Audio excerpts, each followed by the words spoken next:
Oh, well. That's, yeah, to be filled. Yep. Okay, that's fine. I'll fill it in later. It depends, though. That's true. Oh, yeah, we're live. What am I doing? Hi, hello, everyone. Welcome to the channel. Let me make sure everything is smooth. Yes. Yes. Yes. Attaboy. Sweet. So we are live. Only been 30 seconds. So I am just going to validate. I'm sorry I'm a couple minutes late.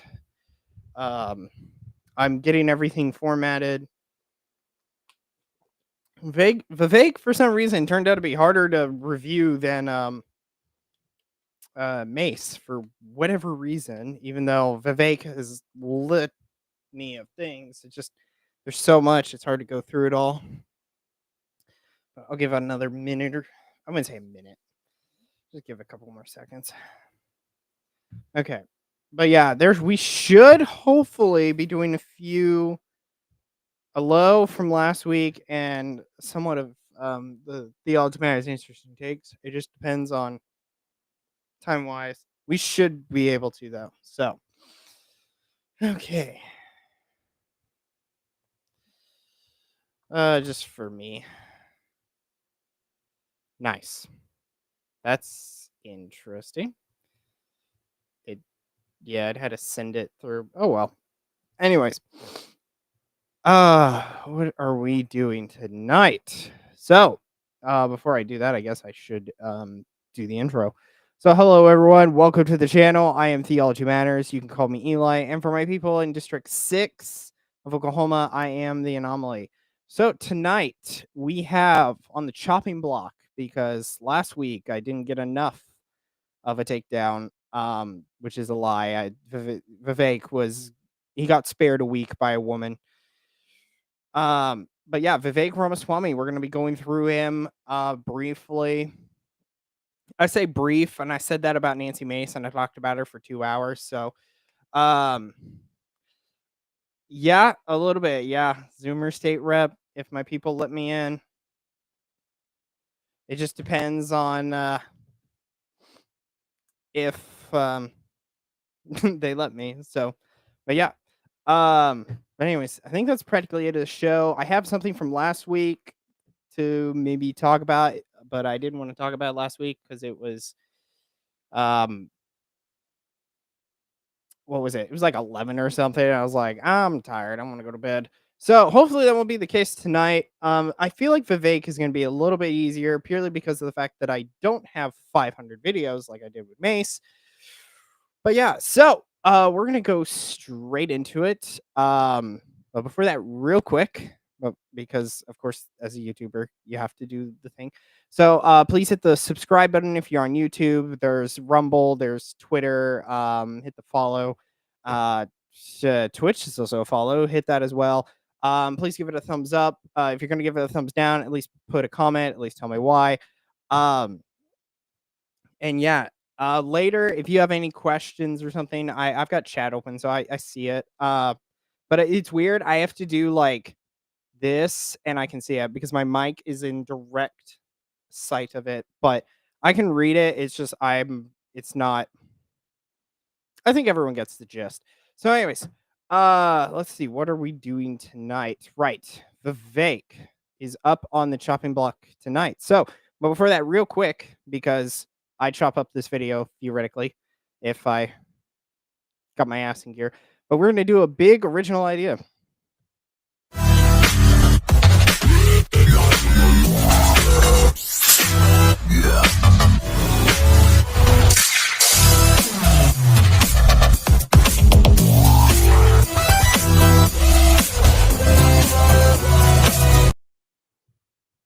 Nice. Yeah, I closed my door. What am I doing? So, nice and quick. So, we're going to talk about Vivek real quick once I put on this lotion because my hands are cracking. And not by that crack.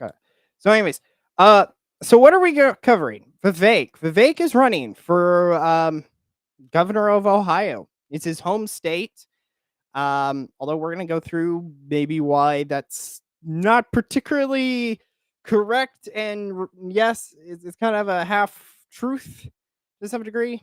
So, but he's running for governor. He announced his candidacy back in February of this year. So I'm gonna play a portion of that very quickly. So let me cue that local vid up. So we got it right here. Whoa! Sorry, I disappeared. There we are. President Trump is reviving our conviction in America. We require a leader here at home who will revive our conviction in Ohio. And that is why today I am honored to announce that I am running to be the next governor of a great state at the heart of the greatest nation known to mankind, the state where I was born and raised, the state where Apurva and I raise our two sons today, a state whose best days are still ahead. I am honored to announce my candidacy to serve as the next governor of the state of Ohio.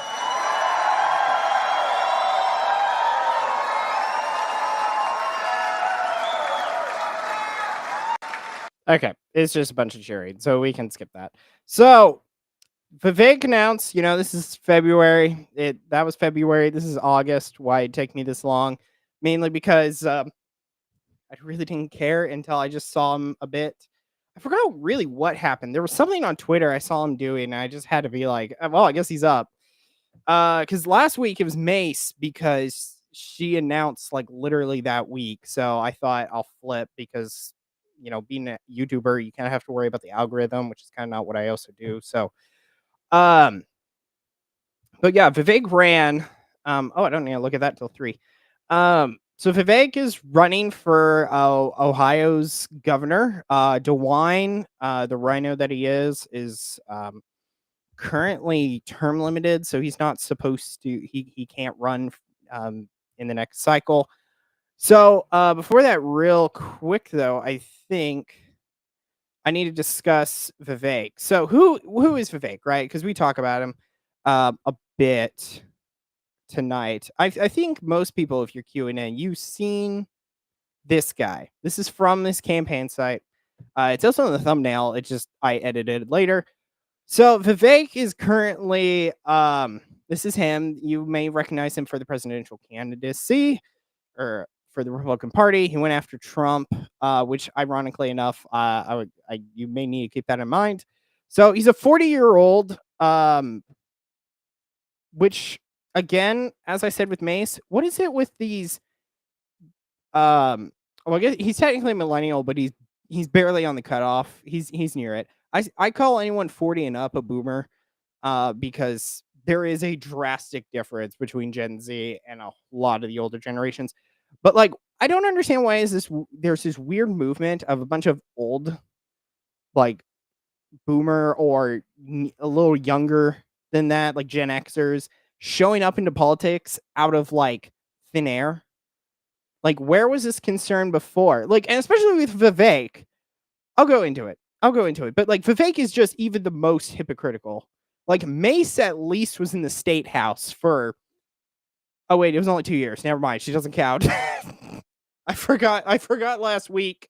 But yeah, Vivek doesn't. Yeah, Vivek has no rights to say any of this. So he was born in Cincinnati. That's true. He's born in Cincinnati, Ohio.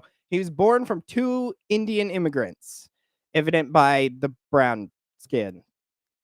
I see color.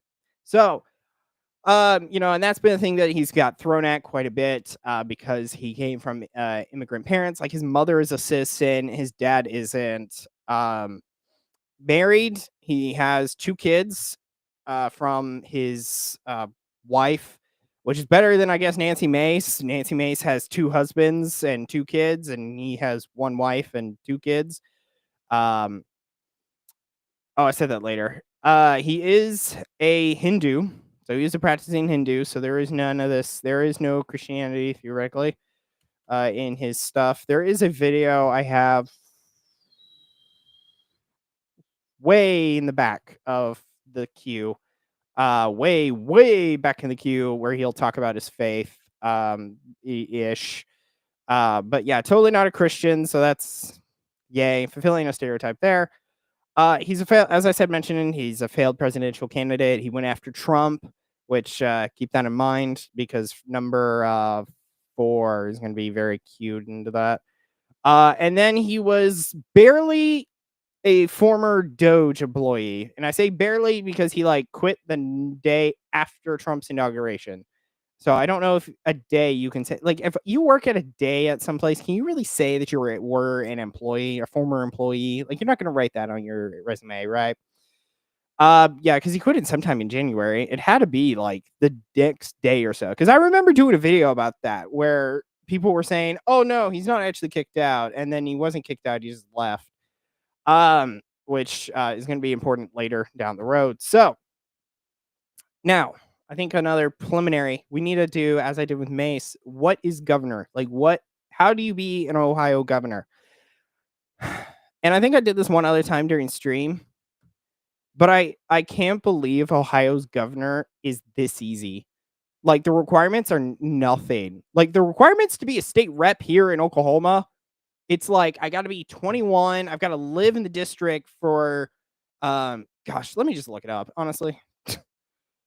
I know I said, I really don't want to, but hold on. Oklahoma State District 6, Ballotopedia is where I'm getting most of this from. Hit it. Oh, gosh. Oh, this is Senate. Hold on. I'm nearing. I just need, there we are. I'm just there's got to be House of Representatives somewhere on this chart. Why is this so zoomed? It's 150 zoomed up. Okay, that explains why it's in my face. What am I looking for? Rules, right. There's all the districting, the swearing in. Okay, so that's the Senate. House of Representatives, sorry, it's combined. House of Representatives have to be at least 21 by the time of the election, and they must be an elector in their representative counties or districts, and shall reside in their district. Basically, what this means is that for Oklahoma, I basically just have to live there, and I have to be a voter in the place that I am elected and a certain age group. So it's basically age and location. That's it. Those are the only two things. And if the location is kind of tandem, that's more complicated than running for governor. The qualifications for Ohio governor, it's a legit joke. 18 years old. What? I would think governor for Oklahoma, I think, what was it? Hold on. Let me pop open Nancy Mace's. What was that one? Sorry, my brain is deciding to play games tonight. But hold on. Where's Nancy Mace's? Okay, Nancy Mace. Sorry. Nancy Mace. To be governor in South Carolina, you have to at least be 30 years old, a U.S. Citizen, a South Carolina resident for at least 5 years, and then the unenforced rule of the superior higher being, which is kind of a joke. It's unenforced, and it's really easy to get through. That is easy. I think in Oklahoma, you have to be 32. So 18 years old, right? A resident of the state of Ohio, which is basically nothing, and a U.S. citizen. Oh, and a candidate may not hold any, other congressional or federal/state office. You have to be a citizen, a resident of Ohio, and 18 years old. That is practically the entire voting population of Ohio. And you're telling me, we're moving on to the next section. You're telling me that the only people that could be governor is the 40-year-old brown guy and a black lady, Heather Hill, who's the only other person, because of what number the next section we'll be going into, because the other people dropped out. David Yost popped out because he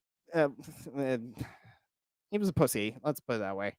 Um, gosh, I'm just like, you cannot be serious that out of everyone in Ohio, there's only two people that want to be governor, at least for right now in the Republican. There's only like one other Democrat. So, and I'm not considering her.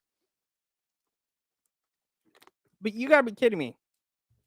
That right now, it's still semi early. I don't know when the filing period ends because supposedly he filed, but like in Oklahoma, you only have like 3 days to file for whatever you want. So it's like, I don't know if that's statewide, but I think it's so easy. Like in my notes, it's literally freaking easy. And then I went into that's how I wrote this because I can't believe it's this simple. Like a guy out of high school could do this job in Ohio. And you're telling me that none of you are stepping up. It's literally Vivek or Heather Hill, who I didn't look into. So, anyways, off to a great start, actually. I just can't believe, though, that it's that easy. Because, like, in other states, it's, like, more. Like, Oklahoma, it's more. I can't believe that it's this easy, and there's only 2 candidates right now. I think there was theoretically gonna be 4 in the Republican Party, but then 2 dropped out, so and then people are rumored that they could. I think there's, like, some, uh, lieutenant governor maybe? I don't know. I think he's, like, a football guy in Ohio. I can't remember his name. I wanna say it's, like, Trissel or something. But yeah. So but what's interesting is, this, and I'm very confused on how this actually got through because this just when I read this, I was like, they already did the primary because I, I'm just going to show it. This headline just doesn't make any sense to me. But like, how do you, right? How do you, sorry, flip it. Okay, Vivek Ramaswamy wins Ohio Republican Party's endorsement in 2026 governor's race. He hasn't won the race. He's still getting challenged by a primary. The Republican Party, right? The Ohio Republican Party, with a committee that voted 60-3, voted that Vivek won their endorsement. There's still people in the race. He's not the only one. He hasn't won the election either. He just is been given. He's basically, they voted to make him the victor. And that's why it's just, I'm ahead of myself. But it's just like, I don't get how a Republican Party, which is a majority, which has a like majority of what should I say? Centered around a group of Republicans and a primary, which is going to be a hash out of who's the better Republican. And the party just decides who it is. Yeah. How are we not any different than the Democrats then at that point? How are we any different than choosing Kamala to replace Joe Biden in backdoor deals? Like 60-3 my ass. They 60-3 my ass. They all agreed. And let's face this, Vivek is only getting this because well, frankly, of whose dick he's sucking, which is funny enough in my notes. I forgot to say it. But he's like, whose dick did he have to suck? Like legitimately to get this.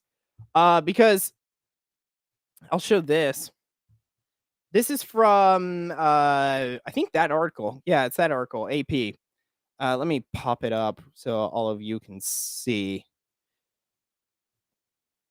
There we are. So Vivek Ramaswamy, right? So I don't care about this top. Actually, I do. So Donald Trump Jr., right, says this statement. I understand that early endorsements aren't the norm. No, no dip. They're not the norm. Why? Because of reasons I just said. They aren't the norm. Yeah, I know they're not the norm. Yeah, because the system's supposed to work. I'm crashing out again. this is another week of me crashing out. But these are not ordinary times. What are you talking about? Every time's not an ordinary time. Like, what do you mean that, oh, well, these aren't ordinary times? That's what everyone says.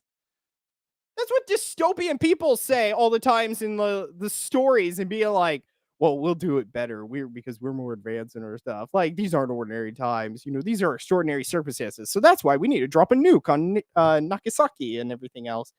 We have a country to save, and we don't have any time or money to waste. I'm pretty sure you do. Because, you're looking at the track record of Turning Point USA. Yeah, I'm pretty sure you got talent, money, and quite frankly, my time, because I tweet too much about Kirk. I don't know why, but literally before the stream, Kirk is literally talking about like the transgender cheerleaders. It's like, bro, you literally have gay people working for you. I don't think you get to talk about the flack of the degeneracy of society when you literally have like lighter versions of degeneracy working for you. I knew I should have grabbed 2 bottles. So anyways, so that's the first. So okay, so that's just dumb, right? That's just the first one. Oops, sorry. Hold on. Let me. Okay, yeah. Let me just do this since. So they're not the norm, but these are extraordinary times. So, but then from that we get Laura Trump, which, mind you, Laura is trying to make, I guess, her singing career go off, which is always funny. Because she's not really a Trump. She got married into the family, so it's not particular. So she's not really a Trump per se, right? Like Donald Trump Jr. Is a Trump, evident by the Jr. I know people want to think that he's a beard. Urban Dictionary that. I'm not getting into it, but I don't know about that. But I will say it's the Trump flair has died, which will be what we'll talk about in about 20 seconds. But Laura Trump, former co-chair of the RNC and daughter-in-law to the president, opened Friday's meeting by phone. She stopped short of calling for Vivek's endorsement, but reminded the committee that GOP's motto headed into 2026 is unite, unite, unite. Unite to whom or what? And if the answer is anything but Trump or MAGA, then I'd be gleefully surprised. But more than likely, it's not.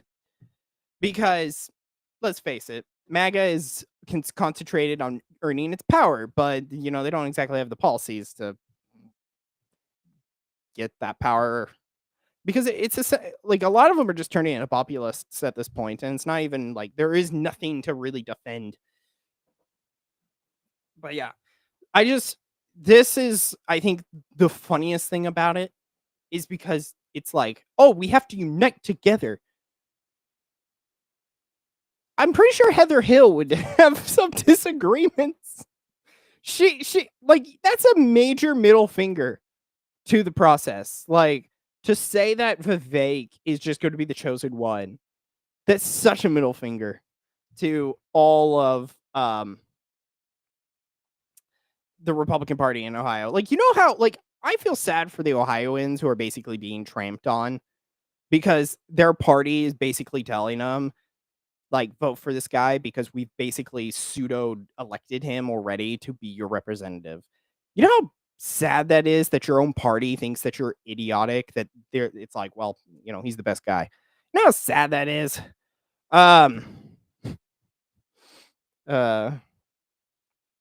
Sorry. But yeah, so other than that, oh yeah, so from a other site, so Vivek did have a competitor. He did have a guy that was challenging him. And he probably should have because well, because he probably could have because what was he doing? Hold on, what was he doing? It was David Yost, right? Was he the Attorney General? That's a different Yost. Okay, yeah, I think he's the Ohio's attorney general, which is probably a far better place to actually then start running for office because like you're part of the state. Like Vivek ran off basically everywhere for about a couple years, 2 years ago or a little less than that because he wanted to be president. But anyways, it's weird because his challenger though, because of that endorsement, mind you, that endorsement was when was it? I think it was in March. Was it in March? Darn, I took off the title. I think it had to be somewhere in March. It had to be somewhere in there, I think. So about 5 months late, but you know how sad like that must be? Like I said to Heather Hill, but like it actually worked in uniting the party. And it's not in the good way. No, no, no, no, in a horrible way. No, no, no. Horrid. Because David Yost, the attorney general who was actually running but did this. Yost thought about it for a few days because after the endorsement, he had no idea what was going to happen and concluded there was no point in going on. I'm sorry, but like, did you know the outcome of the election? No. Then why you quitting? I don't wish to divide my political party. Boy, they're dividing it whether or not you there will divide my political party. There you won't have a division. They don't want the division. That's the whole point of uniting under Trump. There is no thought. It is only us. Over small differences between my vision and that of my opponent. If you were applying for a job, Boy's also the attorney general. I assume he thought he was going to do a better job than the other attorney generals. So I don't see I don't see this point of small differences between my vision and that of my opponent. If your small details are better than his, then keep the faith. And instead you ran. Honestly, Ohio, you got saved. Like if this actually happened, I'll say that this is probably the only qualifying point right now. I can't access one of my things for whatever reason. Whoop. Okay. Um. Oh, there we are. I don't know why it just spazzed at me. Yeah. Like I said, spazzed at me. Um. You got saved. Like Ohio, you really got saved. Like if this is his attitude of like, well, I don't want to divide the political party, and I lost the party endorsement, bro. That's the time that you say, I know my party thinks that I'm unworthy, but I'm gonna say no F's given. I'm going to do it. I'm going to fight for my people because I think I can do the job better. That was the time you should have had balls, Yost. Gosh. Now, this makes all the sense why Ohio is somewhat what it is. If this is going to be the case, like, come on, boy, you know that you should have done better than that. You know full well that you should have defended your values. I actually have. Hold on, I have another one, don't I? Yeah. I do. Yeah. Gosh, I hate this. I still don't understand how the Republican Party was able to do that in Ohio. I'm pretty sure there should have been something to stop them from doing that before even the primary is called. I just like it shouldn't have happened, but like the only good thing from it is Yost got proven to be a weak ass candidate. But like Vivek shouldn't totally have it anyways.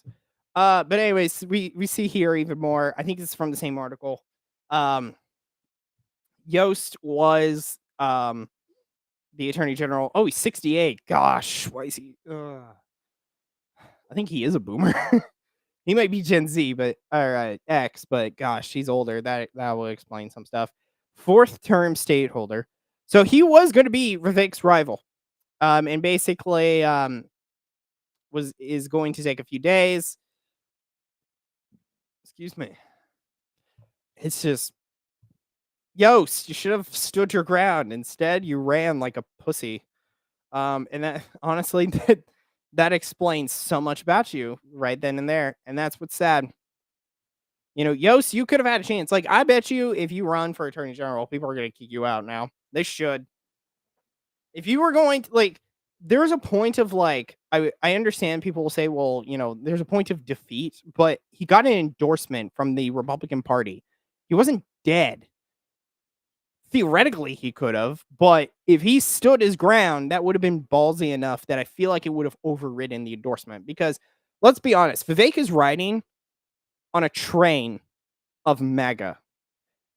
And funny enough, that's the next point I'm bringing is pro-Trump. That's going to be death to him. Gen Z does not like Trump anymore. Like, I said this with Mace, but like Gen Z does not like Trump anymore. Why? Because he's weak.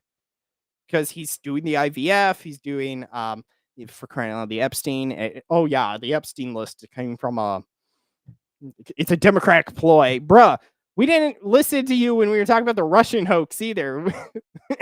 we like, listening to the Russian hoax, we knew that it had to be them. But this, yeah, the one where we have a woman in jail because of 0 sex crimes. Yeah. Yeah, totally. But yeah, but he's going to be railing on a Trump platform, and the problem with doing that is Vivek is never going to actually shine to be Vivek. He's just going to be Trump impersonator number 443. It's the same thing with Mace. Mace was talking about, you know, don't, like, you hear all this time of like Trump has a directive to the nation. I don't give a crap about Trump's directive because I don't follow Trump. I follow the church, but I follow a certain ideals and positions, and it just more than likely lines up with the Republican Party, at least for now.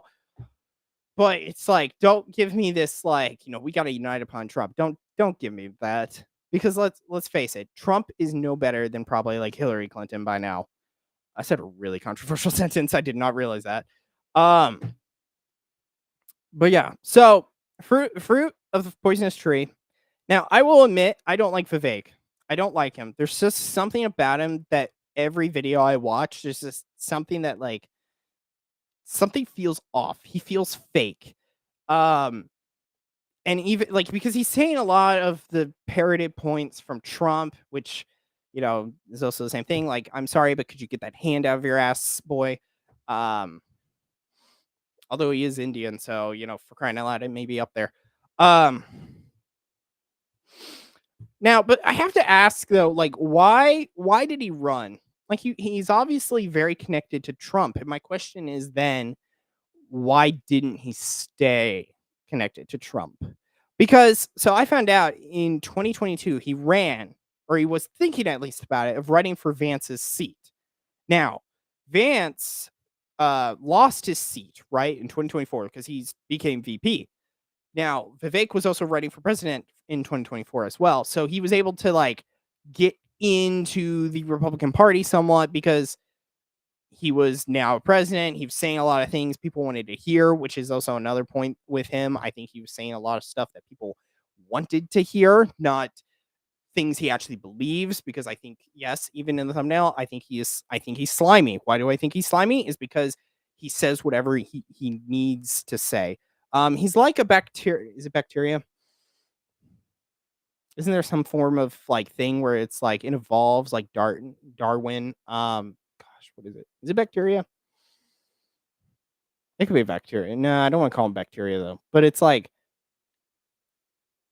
he's like a double agent, triple agents, quadruple agents is whenever, like, it's he doesn't actually have, like, I would say he doesn't sound like he says something that he believes. He just has these parroted talking points. And you kind of read that in the videos that he does. It's like it's very scripted, which is fine because, like, you know, time and time again, I've said stuff here and there because it's just like I've repeated things time and time again. And it's just like, of course, I'm going to repeat some stuff and it's going to sound like it's coming from script because somewhat it is. Like when I say that Oklahoman voters, you know, vote in average in 2024 for the average primary, it was only 25% of you showing up. Like, I say that because I've been saying it for like the past month or something. Hello, Himagashi. I'm sorry for butchering that. I probably am. But anyways, what am I looking for? Where was I off? Oh yeah, why do you run for this? So he seems kind of slimy. It's just weird for me. So now I said he ran for the Senate, or he was going to. He decided not to. Then we go into president, right? And then he was going to Doge. He was in Doge, right? This is the cycle, right? He's in Doge. And doesn't even work there for really a day before he goes home. And now why does he go home? Well, because Vance's seat was up. We're seeing some connections forming currently, and they're not exactly the best. We see some connections. He talked with DeWine. I read that somewhere. Hopefully it wasn't Wikipedia. I know I used it briefly just so I could find articles, but I validated sources. But he talked with DeWine to figure out the senator seat. And DeWine actually, I thought, met with him and then went with his lieutenant governor. So his lieutenant governor is currently the state senator for Ohio. And then, Vivek didn't even go on to that. He went on to, I'm just going to take the governor's seat then. My question / thought is that he did this. He ran for president so he could get in. And like, that may be conspiratorial in a way, but I think that he went in, said what he needed to, which was going to get a lot of people, because like, I kind of liked him, but then my gut activated. And it's like, it's just something felt off with him because he came out of like thin air.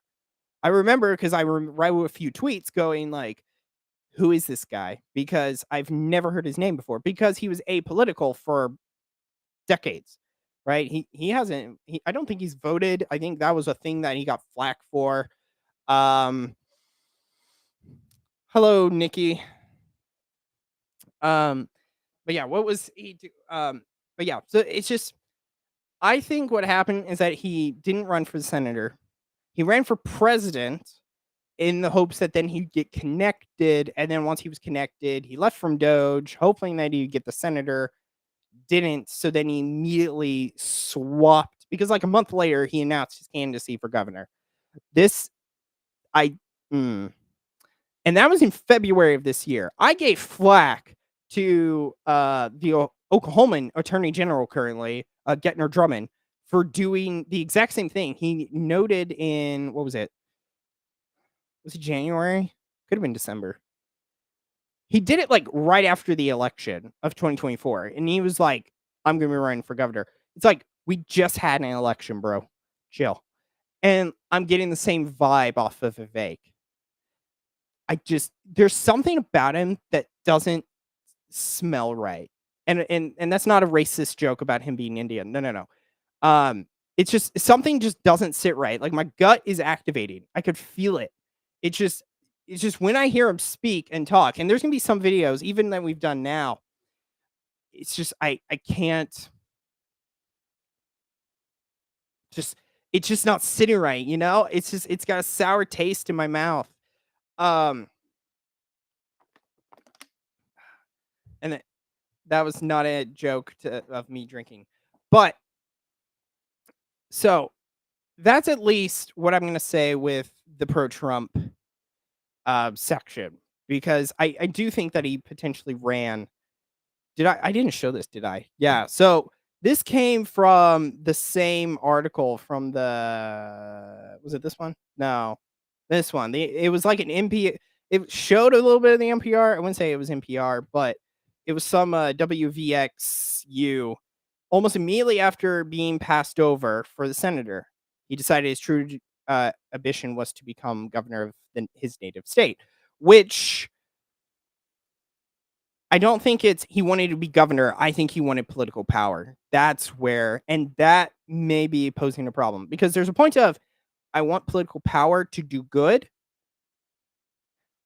or there's, I want political power so I can do X and Y that may not be American. And by that, now why do I mention that? Why would I mention that? Well, because Vivek got in trouble. You know what? 6 is going up to 5. So Vivek got in trouble. If anyone remembers from what was it, Christmas last year, Vivek got in trouble for good reason, a highly good reason. Like, it was horribly bad on his part because Musk also got in on this and he got screwed over as well. The only difference is Musk owns Twitter, so people were a little bit more friendlier to accept Musk's apology. Vivek, on the other hand, went scorch earth and so the infamous tweet, this one, which I'm going to read in its entirety because this is the one tweet that got him in so much flack. And necessary flack, mind you. This was not like he wrote one tweet. This is like a thick ass paragraphs. Because Vivek went on about the H-1B visa because that was essentially what this argument is going to allude to. So we have this infamous tweet, but Vivek doesn't actually prioritize Americans. And if that be the case, do you really think he's going to prioritize Ohioans? Like, because he doesn't have a thought of home, and this is, I guess, now where I should have done 5. But he doesn't, like, America isn't his home compared to me. Why? Because America, like, Oklahoma is my home. Why? Because I've been spending 2 decades here. Then Oklahoma has been the only home I know. It's the only home that my parents have ever known. It's the only home that practically all my grandparents, I think my grandparents are actually good.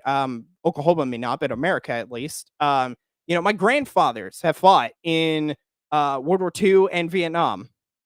No, sorry, Korea and Vietnam. Sorry, I misspoke. It's like my family has fought supposedly on one side of my family because I got a lot of German in me, which I'm not mad about. But I have supposedly I have some form in my family. I do have like my family bloodline has been here since like practically before the colonies became colonies. So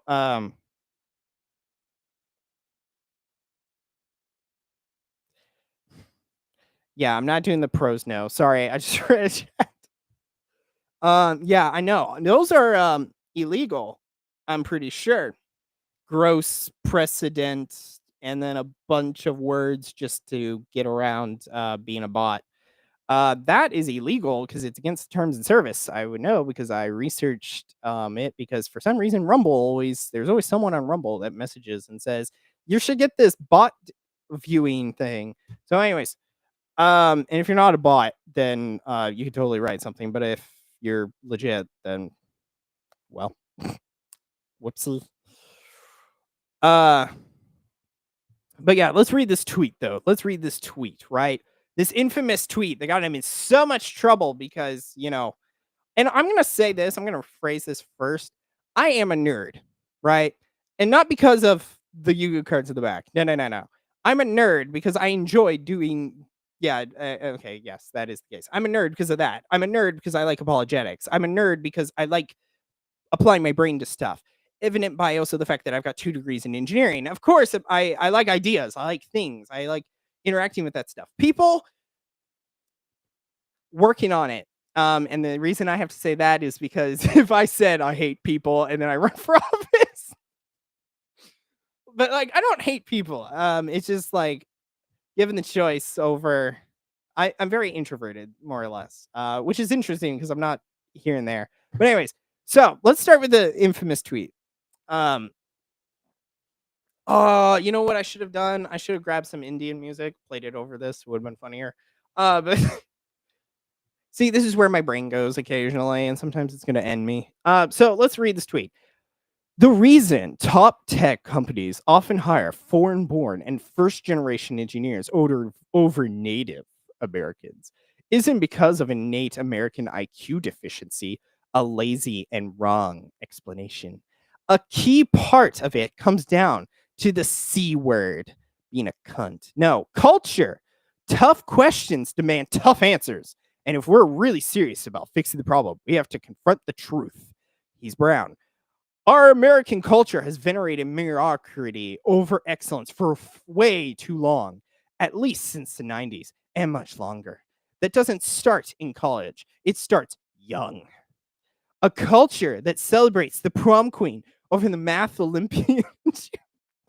Sorry, I don't know why. I don't know why this paragraph made me laugh the hardest. I read this after like Christmas dinner, and this one was probably the one that made me crack up the most. A culture. Sorry. I'm trying to focus, and I keep laughing because I want to be racist somewhat.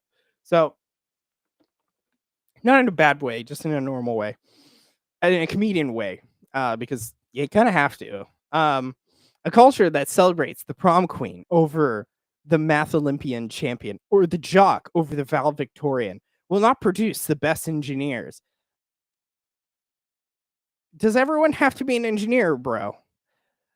A culture that venerates Corey from Boy Meets World over Zach and Slater over Screech in Saved by the Bell, or Stefan over Steve Urkel in Family Matters will not produce the best engineers. Yeah. A guy with 2 engineering degrees, it's like you need both because, you may have a brain, but sometimes inspiration comes from jocks. So, fact. Oh, sorry, hold on. Fact. I know multiple sets of immigrant parents in the 90s who actively limited how much their children could watch those TV shows precisely because they promoted mediocrity, and their kids went on to become widely successful STEM graduates. Okay, yeah, I'm pretty sure that's just a culture thing, bro. Remind me I have an Indian story. More movies like Whiplash, fewer reruns of Friends, more math tutoring, fewer sleepovers, more weekend stays. Sorry, more weekend science competitions, fewer Saturday morning cartoons. Boy, they ain't around now. I wish they were. More books, less TV, more creating, less chilling, more extracurriculars, less hanging out at the mall. This is such a boomer tweet too, because like I've never I went to public school, but like I don't remember the hey, let's hang out at the mall, mainly because the mall's like 30 minutes away. But like I've never I may be Gen Z, but we don't do that anymore. You know why? Because we're not, we didn't grow up in the 2000s. Or we did, but not at this time. Most normal Americans parents look skeptically at those kinds of parents. More normal American kids view those kind of kids with scorn. If you grow up aspiring enormously is what you will achieve. Okay. That is the most like prideful, unhumble part of this entire message because he's basically saying that, well, if you're not on my level, then, you're just stupid, which is, or because you think that you shouldn't be intelligent. I grew up in a household where like I had to do homework and like, I'm not even saying, okay, that sounds like a really dumb sentence. Let me rephrase. It's like I had a household where like if I got a B, I'd get beat up. I wouldn't say, okay, that sounds worse. I am just digging the hole. I was in a very academically driven household, and my family is all white. And all my family has high grades. I was 3 in the class ranking out of 158. So like don't give me this all like, yeah, don't, Vivek, just don't. Like, and this is why you were made fun of. This is why you're still being made fun of, is because you're the let me move on. Hold on, what the I'm just noticing in the camera I have a red dash. So now close your eyes. No. And visualize which families you knew in the 90s. Okay, well, I knew none because I was sperm. Or even now. Oh, wait, now I can do it. Who raised their kids according to one model versus the other. Be brutally honest. Normalcy doesn't cut it in a hyper-competitive global market for technical talent. And if we pretend like it does, we'll have our asses handed to us by China. Okay, that's a boomer coded there. This can be our Sputnik moment. We have awakened from slumber before, and we could do it again. Trump's election. Trump's election hopefully marks the beginning of a new golden era in America, but only if our culture fully wakes up. A culture that once again prioritizes achievement over normalcy, excellence over mediocrity, nerdiness over conformity, hard work over laziness. Okay, the conformity line is probably the funniest thing now because you literally are arguing to conform to Trump, but moving on. That's the work we have cut out for us, rather than wallowing in victimhood and just wishing or legislating alternative hiring practices into existence. I'm confident we can do that. Okay, so that's a word salad. No one took that right because, of course, no one was going to. You basically said, so yeah, all the kids were raised poorly. You basically called every parent a bad parent because they didn't have an Ivy League kid. I'm going to tell you this, Vivek. I had a 25 ACT. That's low, right? I didn't study for it because I only needed a 21 to get in Oklahoma State. And I didn't care to go for the 36 like all these other people or the nerds like you who wanted probably a 36 because you went to Yale. You probably had to get a 36. Let's be honest. It doesn't matter. It didn't matter to me. Why? Because you're missing some point that even now you can't see. And that is you're barely human. And I'm not even saying, and by that I mean you didn't live. Like you didn't have, like I had, I would say less probably, but you're saying to not actually live your life as a kid. They're kids. You're gonna have to give like some concessions. But like going back onto my life, you're gonna talk about, high ACT scores, but that's the scores. Life is the key. Life. What is your life like? And for such an intelligent guy, you can't see the signs of the Eucharistic miracles, because you probably don't want to, but that's a different story. You want to talk about you're this intelligent. You got your ass handed to you like a week later. And then you had to, what I think is probably the best part about this. The best part about this is you had to cover your ass so hard. You had to embrace being a nerd. I mean, being a jock. This is him at the Super Bowl. You know why he's at the Super Bowl? Well, I'll tell you why. Not because of the game, because the game was atrocious. The only good thing that came out of the Super Bowl was that Kansas City lost. I'm a Giants guy, which is very ironic that I'm from Oklahoma. I'm a Giants guy, but like I'm so happy that Kansas City took an L. But even more than that, I'm so happy Taylor Swift was there too. But I just think this is the funniest thing because boy, gosh, that's the face of a guy that doesn't actually want to be there. This is a guy. This dude said we shouldn't be prioritizing jocks.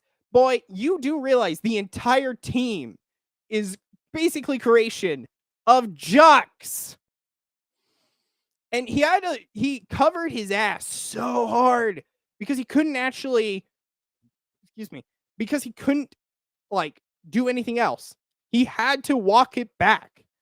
And even now, he just hasn't said anything of it because let's be fair, if he does, every comment in his thing, like every time he tweets by now, I go into every now and then, there's always someone that's like posting like that he's either that his drug that the drug that he was the drug companies he had and the mom, which I don't even know if that's true. I know a lot of people talk about it. I haven't really seen any like vetted information. I just always see like someone making their own graphic. But like there was the thing where he had the drugs, and so he actually sold a drug for like $1 million when then it like went bankrupt like after he sold it. But it's like everyone makes fun of him for this tweet and the H-1B visa thing. or the fact that he's an anger baby, which is a whole nother thing. But like, again, the tweet is just super funny because no one liked it. Because he basically said Americans were dumb. His people, his Ohioans, his Americans, his people, you're all effing dumb. That's essentially what he said because you, checks notes, had a sleepover. Checks notes, we're a jock. Yeah. Checks notes, watch Saturday cartoons. Do you know how dumb this tweet had to sound? But of course he doesn't because humble. There was no check of humility. Because I could argue there would be, in Christian life, humility is kind of like a very focal point. Why? Because the opposite of it is pride. And this is where fake pride is showing. Vivek might be intelligent. He came from Yale. Okay, that's impressive. I could have done if I applied myself, but I didn't want to because I didn't have to. Because I don't want to be, because Frasier really was like one of those shows that I watched quite a bit. Which is ironic. I say that because it's an older spinoff, but I don't like Cheers as much. For some reason, Frasier though is just great. But like, I didn't want to be like Frasier, who's like, I went to Harvard. It's like if I ever say that, I want someone to shoot. Let me rephrase that.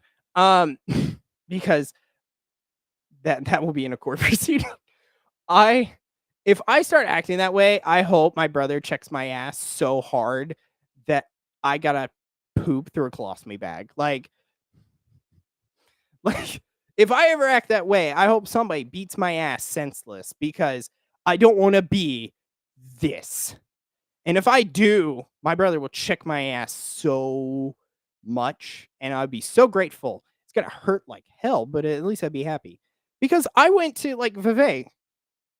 I went to pre-engineering at Tulsa Tech. I went through the pre-engineering course. I went to college for engineering. But I actually have brain cells to realize you don't piss off everyone by saying that they're idiots. You got to have some decorum with that. So, gosh, fewer reruns of Friends. But anyways, that's it. So that's at least what I'm gonna say about the H-1B this thing. Or actually, I'm not. I have more from it. So of course he had to sell because he didn't prioritize Americans. He basically said, well, immigrants are far more intelligent than you, which is the other caveat of it. He said more or less that Indians let me rephrase. It's not all Indians.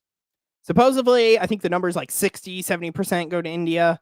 So Indians, more or less. Yeah, there's technicality that goes to other places, but let's be fair, it's to India, which kind of makes sense. There's like 1 billion people in India, and the number keeps growing. Which it's kind of sad because not because life is being born, but because India is kind of a crap hole. Certain times, certain places, yeah, kind of bad. Like, I'm sorry, I watch the travel vlogs. Or I haven't watched the travel vlogs, but I've watched the people who've watched the travel vlogs and pop out the, like India is known. Sorry, but India is known. Is it India or is it one of the cities? Hold on, what is it? Hold on, I'm looking it up. What is the grape capital of the world? That's a lie.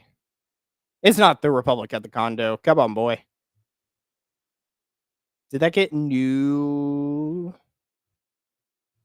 Oh, what's 10? Zimbabwe, Australia. There's no way that Kenya. Oh, India. Oh, okay, that's rough. Supposedly, in India, a woman is raped every 20 minutes. That's a lot. But so like this H-1B visa thing, you are going to get onto two sides. It's either you prioritize Americans or you prioritize immigration. And this you can do. You can prioritize immigration. I'm not saying that immigration is like a bad thing, right? Like my family came from Germany before the war, the second one. At least I think so. It's been a while. I don't know too much of my history. It's like great grandma at that point. So like at that point, it's like I need a book. But Vivek didn't prioritize his people. He just prioritized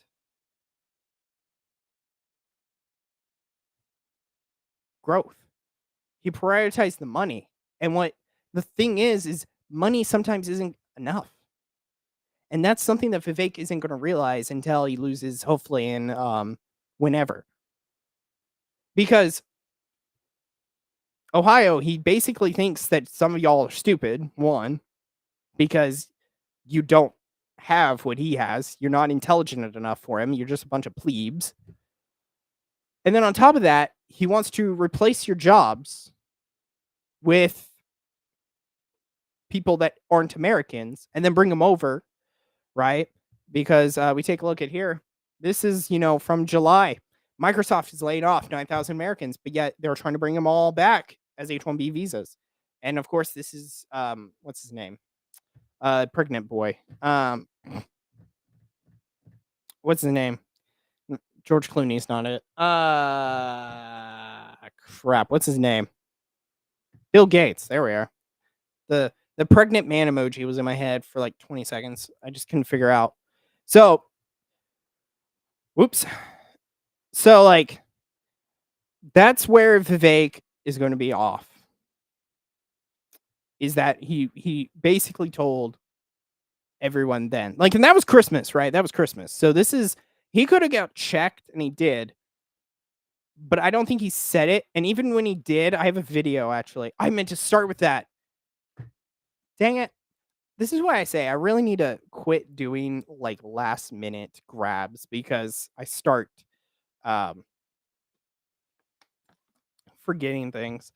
But I've got two videos. But let me start out with, because we were talking about the infamous tweet. Let me pull in. So this was, Schultz. I don't remember his first name, but a bunch of the comedians, right? He was on with, because after all this happened, he went on like a tour to a bunch of people. Like, I think he was on with Aiden Ross after a while because he had to like build his image back up. And then he went on with these guys because, yeah, his image died. Like, no one in Gen Z after that tweet probably liked him anymore. The only people that like him now are people, it's like, oh, you said some good things. It's like, he literally wants to replace you, bro. I think once we start going. So I think this is the one. I'm hoping this is the one where they kind of went after him, and it was really funny because if you could, like, and this is also, I kept it so you can listen to him because they're going to say some things to him. And what's ironic is, and I'll stop it, but it's just, it's weird because they ask him a question and he has to kind of like give a eulogy before then. So yeah, anyways, this is 2 minutes. I'll probably stop it at some point. I think once we start going, we are the best. Yeah. And American exceptionalism. We are the best. This is like what, 2-3 months after saying, yeah, so by the way, y'all are mediocre. Boy. Was based on this idea of manifest destiny. It was the manifest destiny of a nation. Real quick. And the reason we could do that is because other countries have national identities that are different than ours. Yeah. Okay, so I'm going to go into that a little later. This is why I should have done 5. Sorry, I have America as an idea as number 5, so I should have done that, I guess. But that's not true. We are a place. This is like, we have an identity. The identity is in America.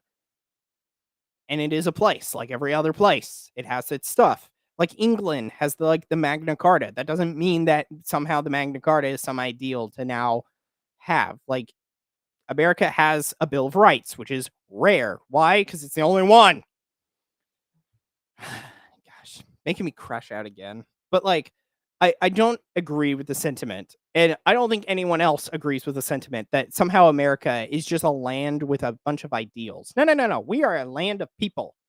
I called Oklahoma my home. I call America my home. Why? Because it's my home. This is not my, data center. No, it's my home. I live here. And a bunch of you do too, hopefully. Except for one of the Orthodox Indians that is watching on YouTube. What's up? But anyways, let's keep going. Right. Italy or Japan, or you could go straight. Great countries. Love both countries. But their national identity is based on a lineage, right? Whether you speak the... Boy, you see, this is what I'm saying. This is going to get him in trouble. And it already has. And that's good. He needs to get in trouble. Because I'll get into that in the closer, actually. I'm getting near done. I'm happy it's only an hour so far. It would have been like longer. The language, whether your blood stock, your stock of blood goes back 5 generations. Culture, that's how thousands Italian of years old. Yes. Yeah. Whereas America, I believe, it's ideology, is a nation founded on a set of principles. Yes. Right. Yes, there's a beautiful geographic space and a homeland we love and hold dear, but that homeland has changed. That's not what makes you American. Yeah. Right. It used to be 13 colonies. Yeah. Then you got the Louisiana Purchase. So it's somehow like that. I don't get that, because you're saying, well, like if you're saying that, well, America changed, we added more land and spread out and, fulfilled our expansion, then what is Israel?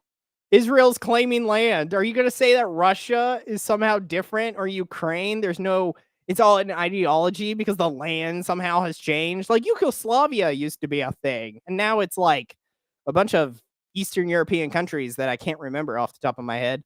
Like Vietnam. Are you really going to go into like, well, it used to be, North and South Vietnam, and so no. So I don't know why he's applying this standard to Oklahoma. I mean, to America, but no. And I think he's about to be fact checked in 2 seconds. So 1,000%. Then you have out west. Then you had Alaska, Hawaii. Maybe there will be more to it to be coming soon. Gang. But it doesn't matter. The land is not the core element of America. The blood and soil is important, but it's not the essence. The essence is, what are the ideals that bind? You are not important to him, is what he basically said, more or less. It's the ideals, right? The idea of you, but not you specifically. Just the idea of America is important. But the Americans, it doesn't matter. Nope. No F's given to you. And that's depressing as hell. Bro, I think he did get fact checked, because I read a tweet with this because I watched it and he said he got fact checked. And comedians, I love comedians because comedians always get to be able to say dumb stuff and get away with it. So we got another minute. Us together across those otherwise geographically diverse and expansive differences. And to me, it's those ideals that we pursue excellence. We believe in merit, that the best person gets the job, that you can achieve the maximum of your own potential without anybody standing in your way, and speak your mind at every step of the way. That's what makes America great. That's why we win. Yeah. So we have to revive that. But right now, I feel like, especially the last 4 years, we've gone through a little bit of a lethargic period. And I think most people who may have had issues with, the way I, framed it, a few weeks ago, would agree with me that we wouldn't have to make America great again if America was already perfect. We should have the humility and the love of our country to not only admit that, but to embrace the challenge on the other side of it, to say that we're still going to strive to be better than we've ever been. That's who we are. And that's the spirit I want to bring back in the country. And if I'm being honest, I think we've lost some of that. But it doesn't have to stay that way. You do. Okay. So I guess this was the other video. There was 3 I think I watched. So, but yeah, there was suppose there was one I forgot. But yeah, Schultz went after him at one point and basically said, like, you just say that the white Christians are dumb. You can just say that. And he was very smirkily, like, not saying it, but we all know that he was probably wanting to because he basically wrote it. It's still up. I grabbed this tweet from Twitter. Like, he still says it. So yeah. It's a bunch of ideas, bro. My ass. It's a people. It's always going to be a people. It's been a people. We may be a combination of peoples, but we've always had like a central identity. Mind you, this is a guy, and this is why I mentioned he comes from immigrant parents. He hasn't had the connection to America. He doesn't have a connection to America other than to use it as like a place to do business. There is no connection to it. It's empty. It's just place because his family's from India. There is no connection to the soil. There's nothing to the land. And this is why he has that opinion. And that's why I say, if this is his opinion of America and where he doesn't think that, well, America is special and it's a place and it's a home, do you really think he's going to have the same attitude with Ohio? Even if he says it. And that's the thing. He's got the problem of that he talks about it too much. The only difference is when you talk too much and you have varying policies, you eventually get caught. So I have another video for 6 where he talks about the Ohio dream. So I want to play that, and then I'll move back onto 5. Because I also have another point there.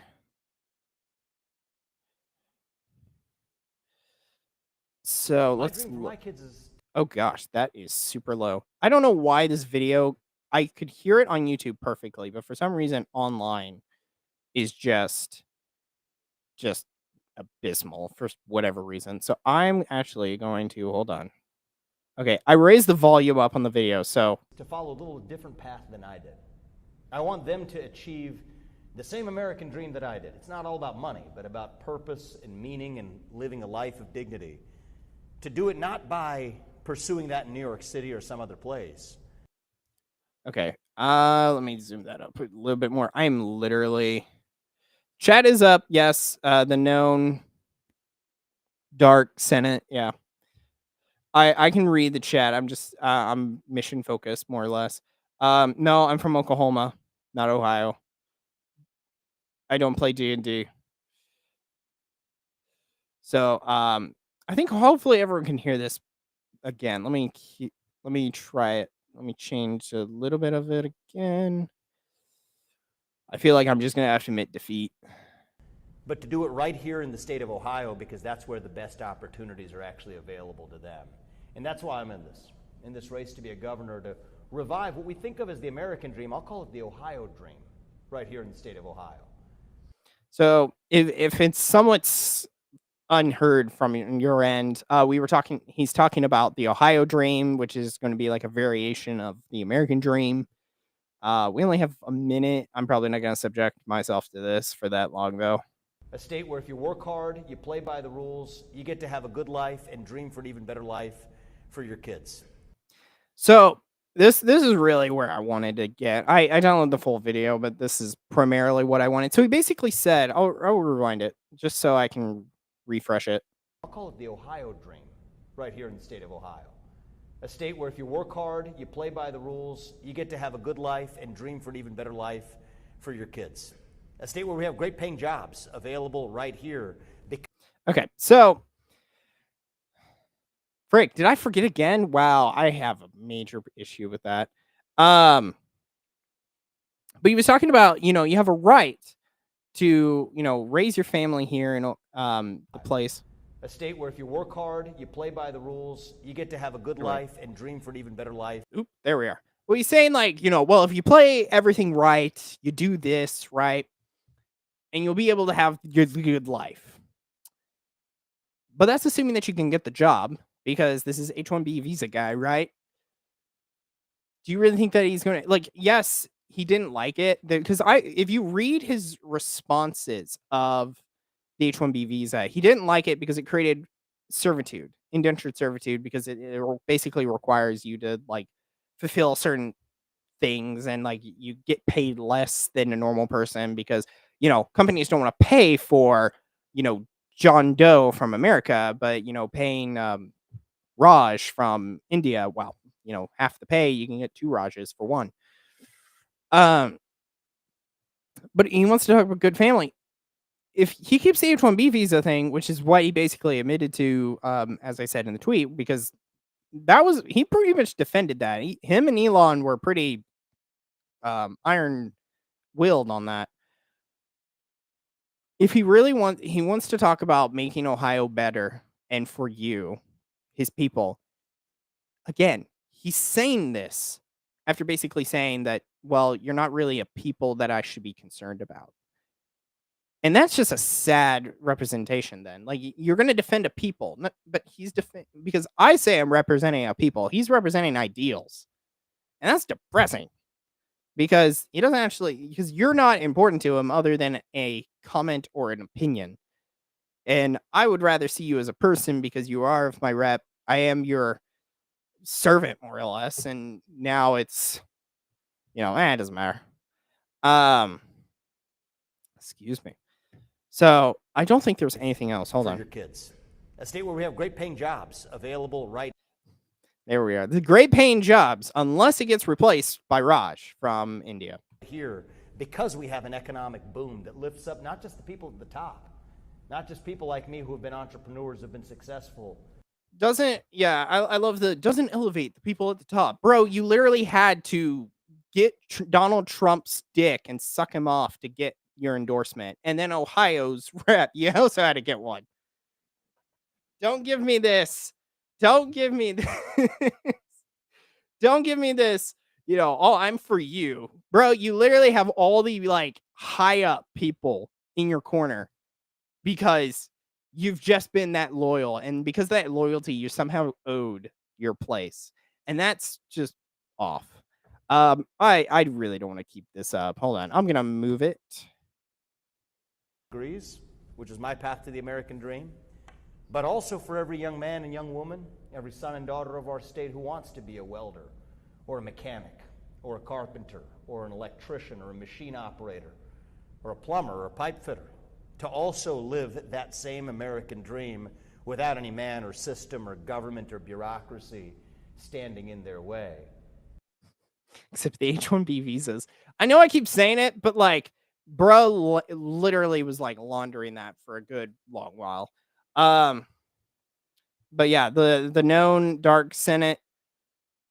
Oh yeah. I'm sorry. Not that you live in Ohio, but because you only have Vivek or Heather Hill, which right now I'm going to say like I'd vote for Vivek out of the two, but like if there's only 2 options, you got to be kidding me. It's a governor, for crying out loud. What's Oklahoma like? Hold on. We're doing governor race. What's it like so far? There's got to be more people. I know that there's got to be like 3 people by now. Hold on. Let me look at it. Shut up.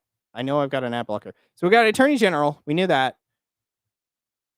Some woman, the former Speaker of the House, some other state senator that I can't see, Mike something. Oh, another former state senator. Okay. Okay, News on 6 is going after Ryan Walters, real brief. Politics in this country sucks anywhere, let's face it. Oh, hell yeah. But that is why we must act, and that will be in the closer preview. But yeah, there's like 5 or so people in Oklahoma. There used to be like 4 for Ohio. There's got to be more. But anyways, another point that I want to do is like when you discuss that America is an idea, doesn't that sound globalist a little bit? To be like, well, America is an idea, so it actually doesn't have an identity, and so then it doesn't matter how many people come in. So wouldn't that mean that we could be like Europe, where we are literally being being corralled, where Europe is basically being overrun by migrants, right? Because they're like, what is it? London is like 60% brown now or something, when it used to be like white. Isn't it like, or Ireland? It's like 40% of the state, or not the state. The country is like filled with Muslims by now. Like literally, there's Paul Joseph Watson. If you watch his content, you always see the video here and there where it's like, yeah, so this place turned to a crap hole because immigration. So I just want to throw that into there. But it's weird because as conservatives, we also started talking some smack about a certain Democrat from New York. And there's some very drastic similarities between Vivek and this boy, this man who won the Democratic primary in New York City. Zoran Madami, Zoran begrudgingly R Tucson Tamale Company. Am I reading that right? I keep doing this. I just need to do this. Yeah, Tucson Tamale Company. Yeah, I'm an R. But I'm a R squared, if that makes any sense.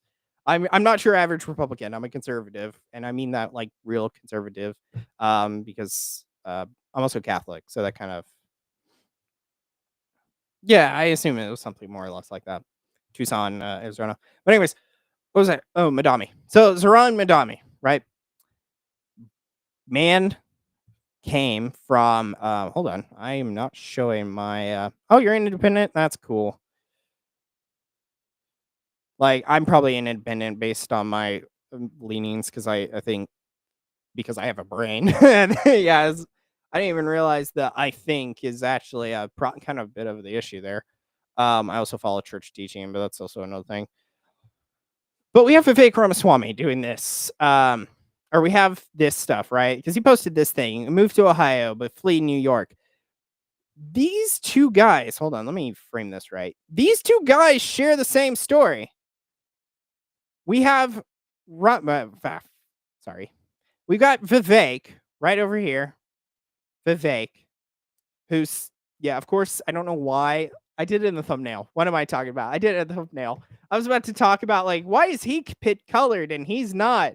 I did it in the thumbnail. Yeah,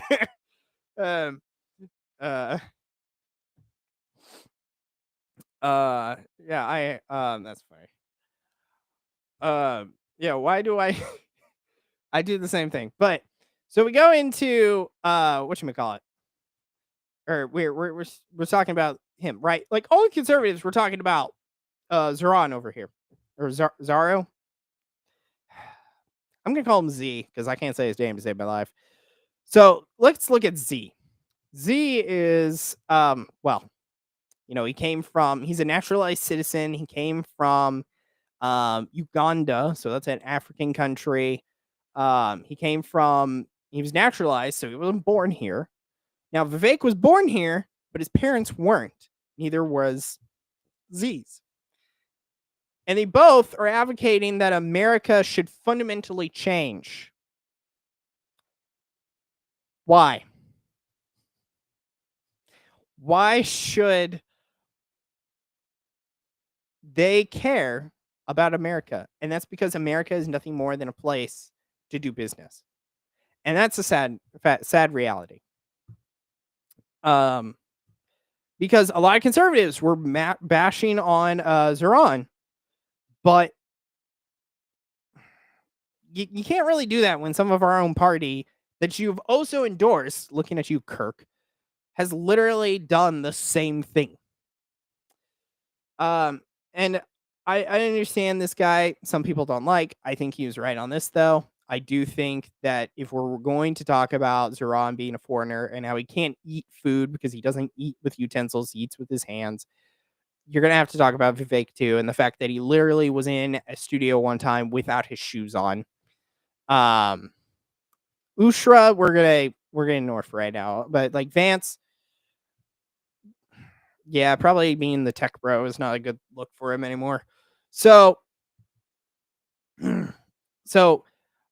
yeah, we cannot talk.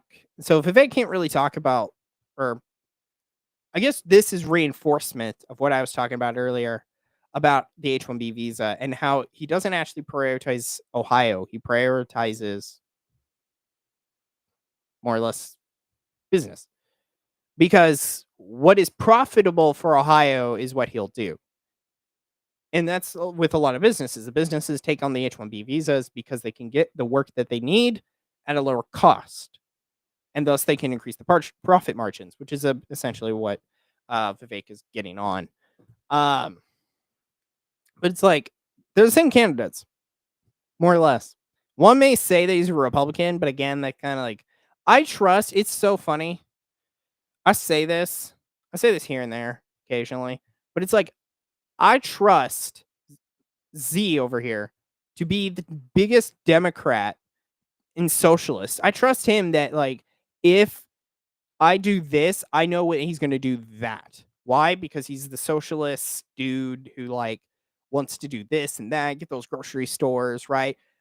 I don't know what he's doing, because this is a face that I don't trust. And I think a lot of people are catching up on that, because this talks. And the problem is this talks, but I don't know what's here. Right? I don't know what's here. And this keeps talking that I can't figure out what he's thinking here. And because of that, I don't trust him. Being attacked by videos.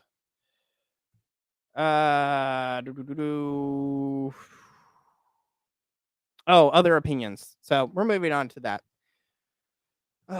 So yeah. So anyway, so in conclusion, at least for the past two segments, you know, Ohio, you're gonna get overrun by Indians, and he won't care that Ohio has Ohio culture, because what is the culture really?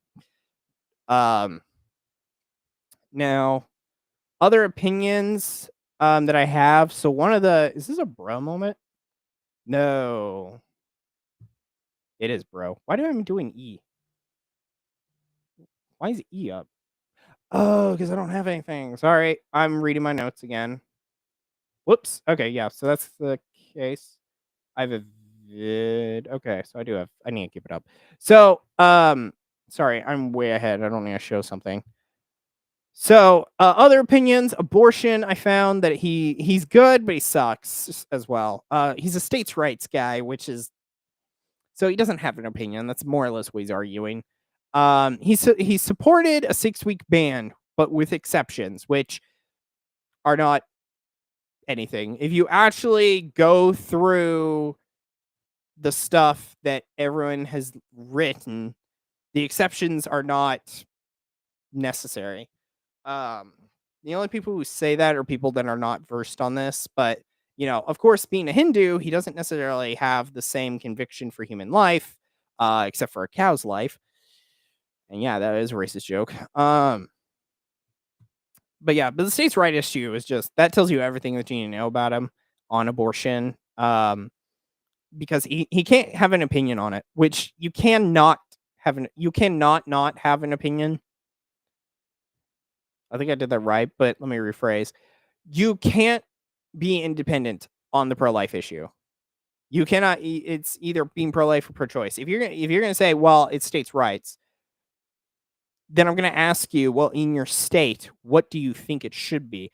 And then I trap you, because you can't say it's a states' rights issue, because I'm asking you, well, what do you think the state should do? So this is an answer that maybe a lot of MAGA will do. Trump basically said the same thing. Everyone railed Trump for it. Everyone should be railing Vivek for the same thing. But the H-1B visa thing is just a bigger target on his. Homosexuality, gay marriage, he defended it as a settled precedent, which, given that in about a year or so, it looks like potentially gay marriage is actually going to get taken out because Obergefell is up for like review. Boy needs to have an opinion other than, well, the state has indicated X and Y. And honestly, this is just another sign that I think he's a populist. I think he just says whatever popular. He says whatever he needs to survive politically. And the problem with doing that is you eventually never figure out what he actually stands for. Because because what you basically admit to with a populist stance is that you'll follow anything so long as it's popular, which is essentially what a populist is. I understand. I just repeated. I more or less definition dumped.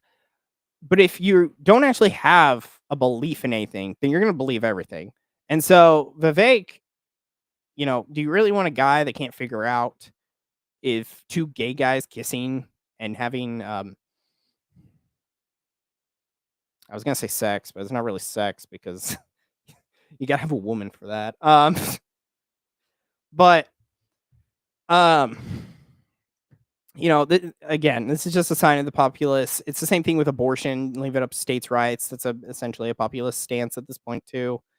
Transgenderism, he doesn't like it. I did hear though at one point that I thought I heard when he was on the campaign trail last time, though, that he wanted to do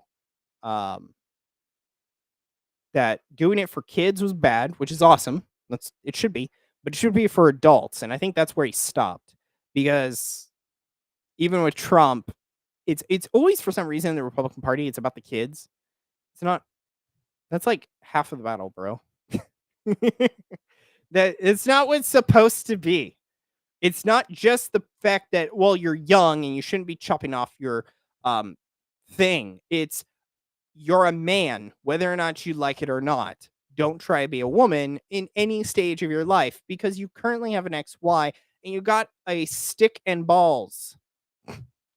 So, voting rights. He also has another dumb opinion, which I say it's dumb because he wants to raise the minimum age to 25, which is going to take an amendment 1.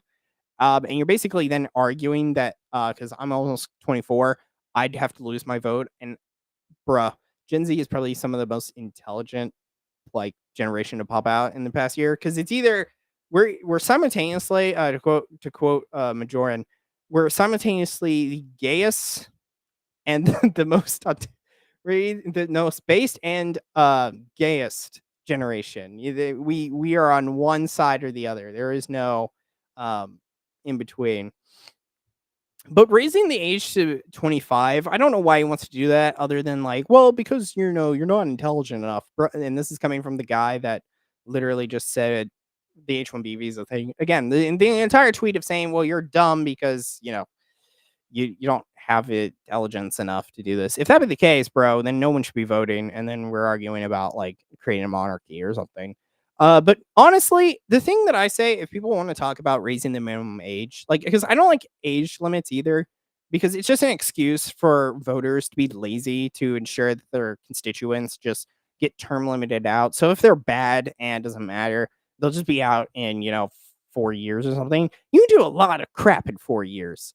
So yeah, it's really just on Americans. We just need to be not lazy. Do I really need to pull out the chart that I have from Oklahoma where literally 25% of Republicans show up for primaries? 25%. That's a sad math. That's 1 in 4. Literally 3. If there were 3 people over here, which there's not, and that's exactly the point. The 3 people that should have been here to vote, they ain't there. Only I'm going to the poll, and that's sad. Oklahoma should do better. Yeah, what do I have other? Oh, that's the bro moments. So the other thing, I'm gonna flip it.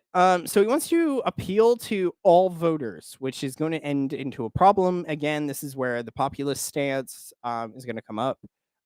It's fine if you want to be an independent, but you're running as a Republican. Republicans have certain beliefs that you're supposed to believe.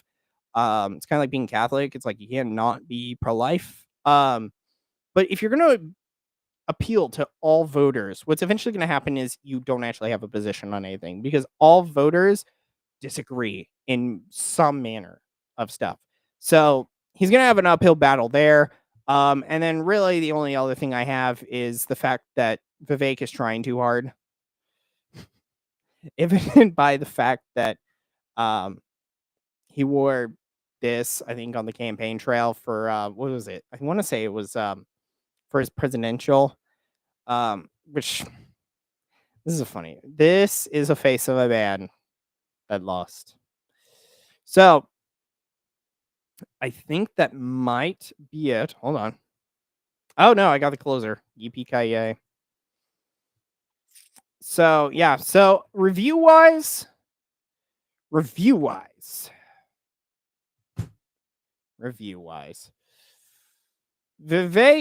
sucks balls. So one, I don't appreciate that so just to review, I don't think I like it that the Ohio's Republican Party has endorsed him as like the man to win.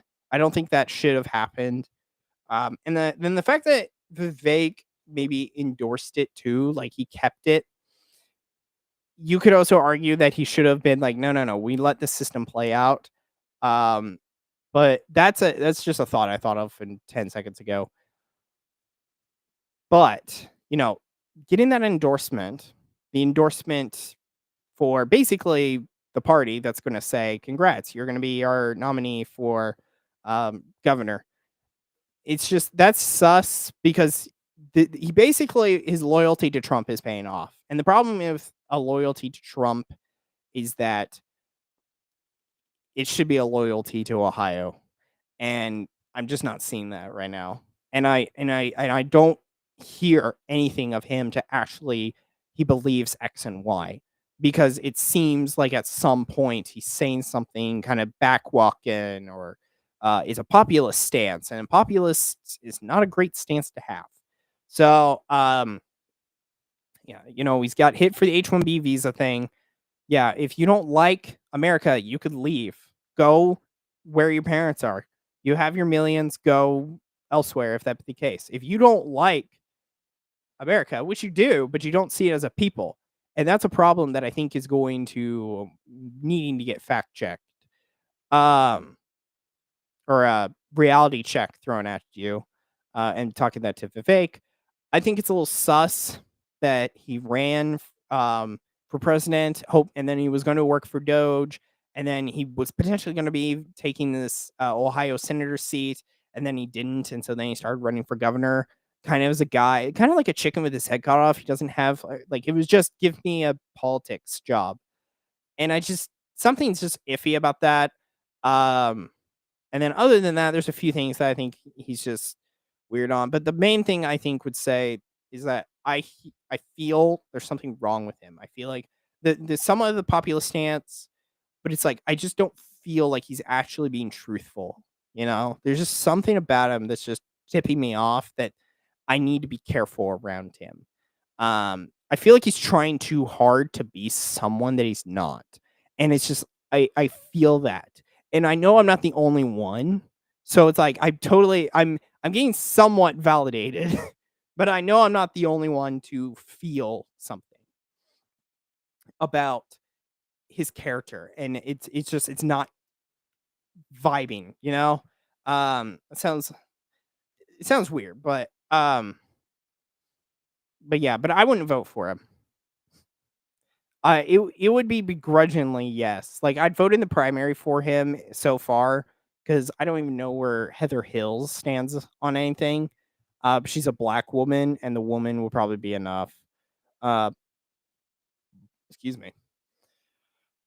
Good grief. Ugh. So right now, Ohio, I'm sorry, you're gonna have to pull in Vivek. But that's why the closer is important.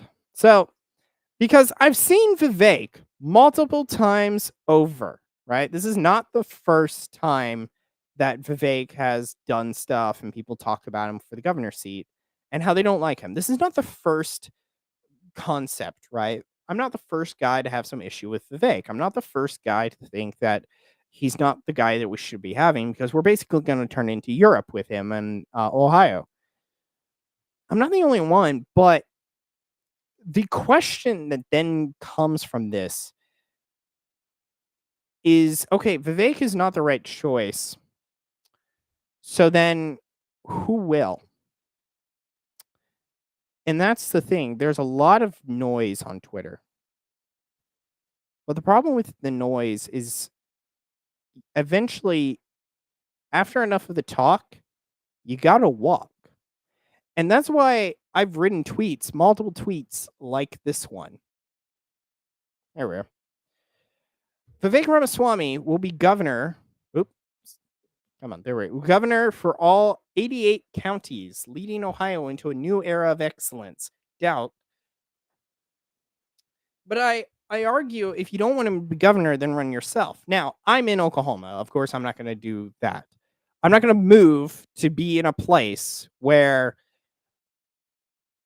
let's be honest, I'm going to be an opportunist, and it's just going to be a middle finger to Vivek, and no one's going to probably bring me on, mainly because of the fact that I've lived 2 decades of my life in Oklahoma. Like, coming in just to, like, steal his thunder is not a wise move politically. But there are hundreds of Ohioans, right? Is there a reason that Ohio cannot answer the call? Why is he the only guy? Why is there no one else? Because Gen Z, and I can naturally throw you out to Gen Z, because you only have to be 18. There's got to be a Gen Z Ohioan. You may not be watching this as a Gen Z Ohioan, but I bet you there's some Gen Z Ohioan who could totally do the job. Vivek talks a lot of smack. You can do it too. We're Gen Z. We do it quite a bit. I've been doing it for about an hour and 40 minutes. We could do it.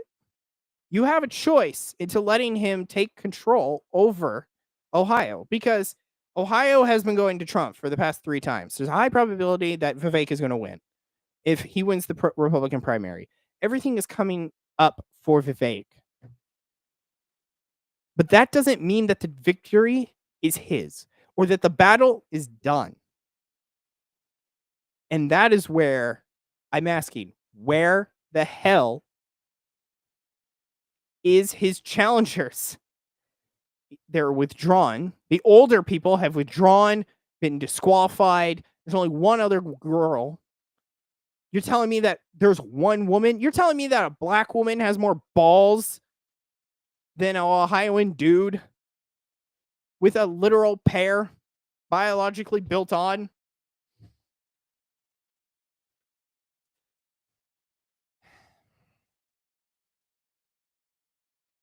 I'm going to say this because it's been bothering me for a bit, and it's a major reason why, like, practically every closer that I've done is more or less the same. If you don't like how the system is, you're going to have to change the system. And that requires action. And the problem with action is it's going to cost you. It's going to cost you to take on Vivek. You might actually have to do something you may not want to do. I'm doing it too. And this is the time where I can say, hey, I need you in politics. And if you go, well, what about you? Welcome to the club is all I can say after. Because I can't say that if I didn't put my feet to the metal as well. And so I'm hoping to see hundreds of other guys. Maybe not go after governor. Maybe consolidate. But take on Vivek. Get into the House. Get into the Senate for the Ohio. Make some of his stuff end before it even begins. Because I know you could. Or I should say, the question is, you should. But the question is, could you? And the answer is you can. But the only person stopping you is you. You. Standing up against Vivek. You want to talk big smack on Twitter? This is the thing I gave flack multiple times over. Like, if Nick wants to talk about Vivek and how, Ohio shouldn't bring him in, there's got to be a groiper that will fight for Ohio. and actually be competent. There's got to be. Yes, the deck is stacked against that Gen Zer. It's stacked against not even just Gen Z. I say Gen Z just because I hope that the young guys can actually pull off a victory, because he's 40. You're probably going to have to pull someone either near him, maybe like a 31-year-old, maybe 32. But you can change the way this is going. Yes, he has the party's endorsement. Yes, he has Trump, and he's got MAGA, and he's got a lot of boomers who don't realize that Trump is kind of like leading you into some degenerate acts by now. But there's a chance. Limited. But aren't all chances limited in the right scheme of things? You have a chance. Politics is not won from endorsements. It's won through its people. And if you can gather enough of your people, because there is an anti-Vivek market, the only choice is, are you going to answer its call?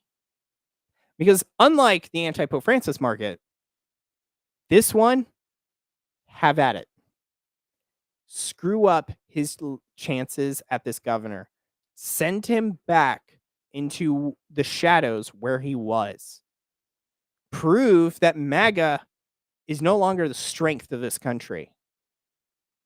That the Republican Party actually has some balls to bring out some strong, capable leaders that actually are willing to defend life and who actually want to serve its constituents rather than call them stupid and ignorant and, what was it? Mediocre. Normal.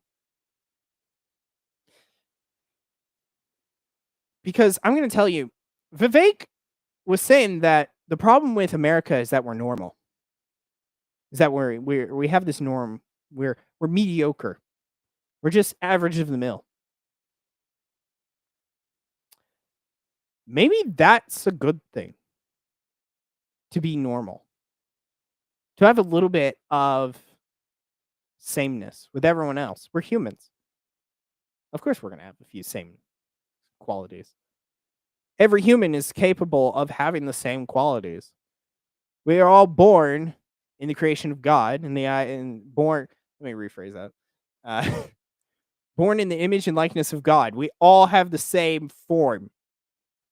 We're all able to have the same motives because we are all of the same humanity. So, just to end this all before we go on to Dave Ramsey,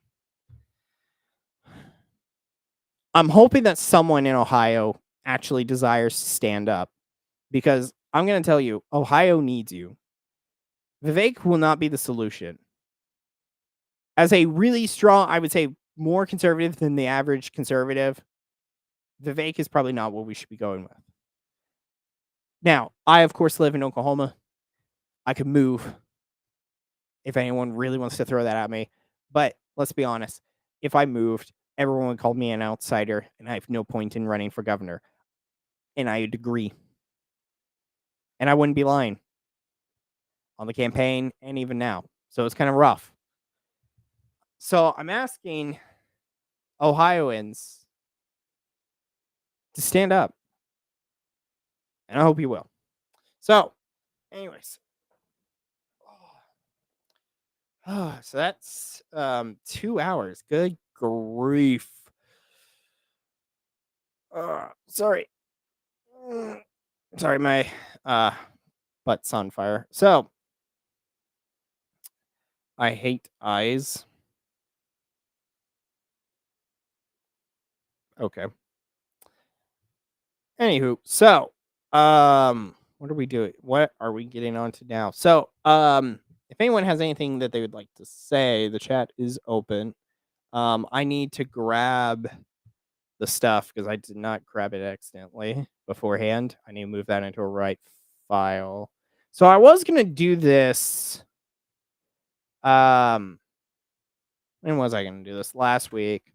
But I spent so long talking about Mace that I think I stopped. I stopped like probably what it was 30 minutes ago, or 30 minutes from now last week, but I've got a little bit more, I don't know the word, energy tonight. Cause yeah, Thursday, I don't remember what happened, but last Thursday I ate something and I literally was like, I don't want to stream, but, I even felt that this morning, but it was more just like, I don't feel prepared, but seems like I was. But I couldn't move it to Friday because tomorrow's a holy day of obligation, so I wouldn't be able to stream at the time that I was hoping to. So, but yeah, if no one has anything to really like throw out, which is fine, I'm not, you know. But what am I looking at?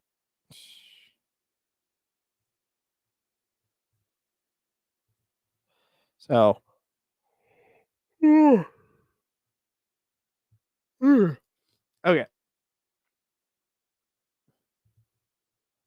So, yeah. So, okay, with that then, I'm going to move on to Dave Ramsey briefly. Just a curiosity since I actually have chat. What's this look like? Okay. Interesting. Yeah, I'd rather that not. Okay. Sorry, I'm just reviewing for later. So, Dave Ramsey, I ran him across an Instagram reel that he put together, or at least his team did. And it was weird, I'll say the least. So one, I think that will be it. I will discuss this Lament of a Warden, and then I think after that, we'll end because this will take at least 30 minutes. So, I say maybe that the video is like 2 minutes long, so it's not that bad. But I said I'd talk about the Return to Land. I think I'll wait another week. Yeah, the Theology Matters interesting takes. We'll wait on that. But I want to do briefly, just in the off chance that I actually do need to do anything with this. So this is this really?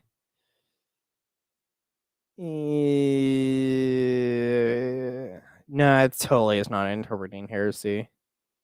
Like, I guess it could be, but I'm just gonna put it over Lament of a Warden.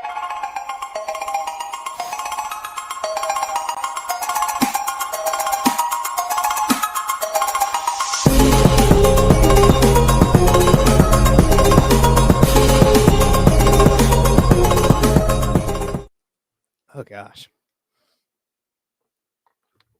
I do need 2 bottles. I did not realize that streaming does require me to have 2. Usually I had 1 Dr. Pepper and a water. I thought 1 water would be suffice, but talking as much as I do, it seems it's not. So anyways, what are we talking about? Oh yeah, Dave Ramsey. So Dave Ramsey. For most of you who don't know Dave Ramsey, he's a boomer. So much of a boomer. I'm just gonna show the material first because that's practically all that there's only 3 things, so it's not that hard. It's just a video and 2 images. So I'm gonna show the first image. So yeah, there we are. Put myself back in here. So Dave Ramsey is basically saying millennials and Gen Z living with their parents can't buy a house because they don't work. Okay, so I'm gonna say that's okay. Of course, a lot of boomers say that. So I'm gonna say a story though, because like, was he talking about houses? Can't buy a house because they don't work.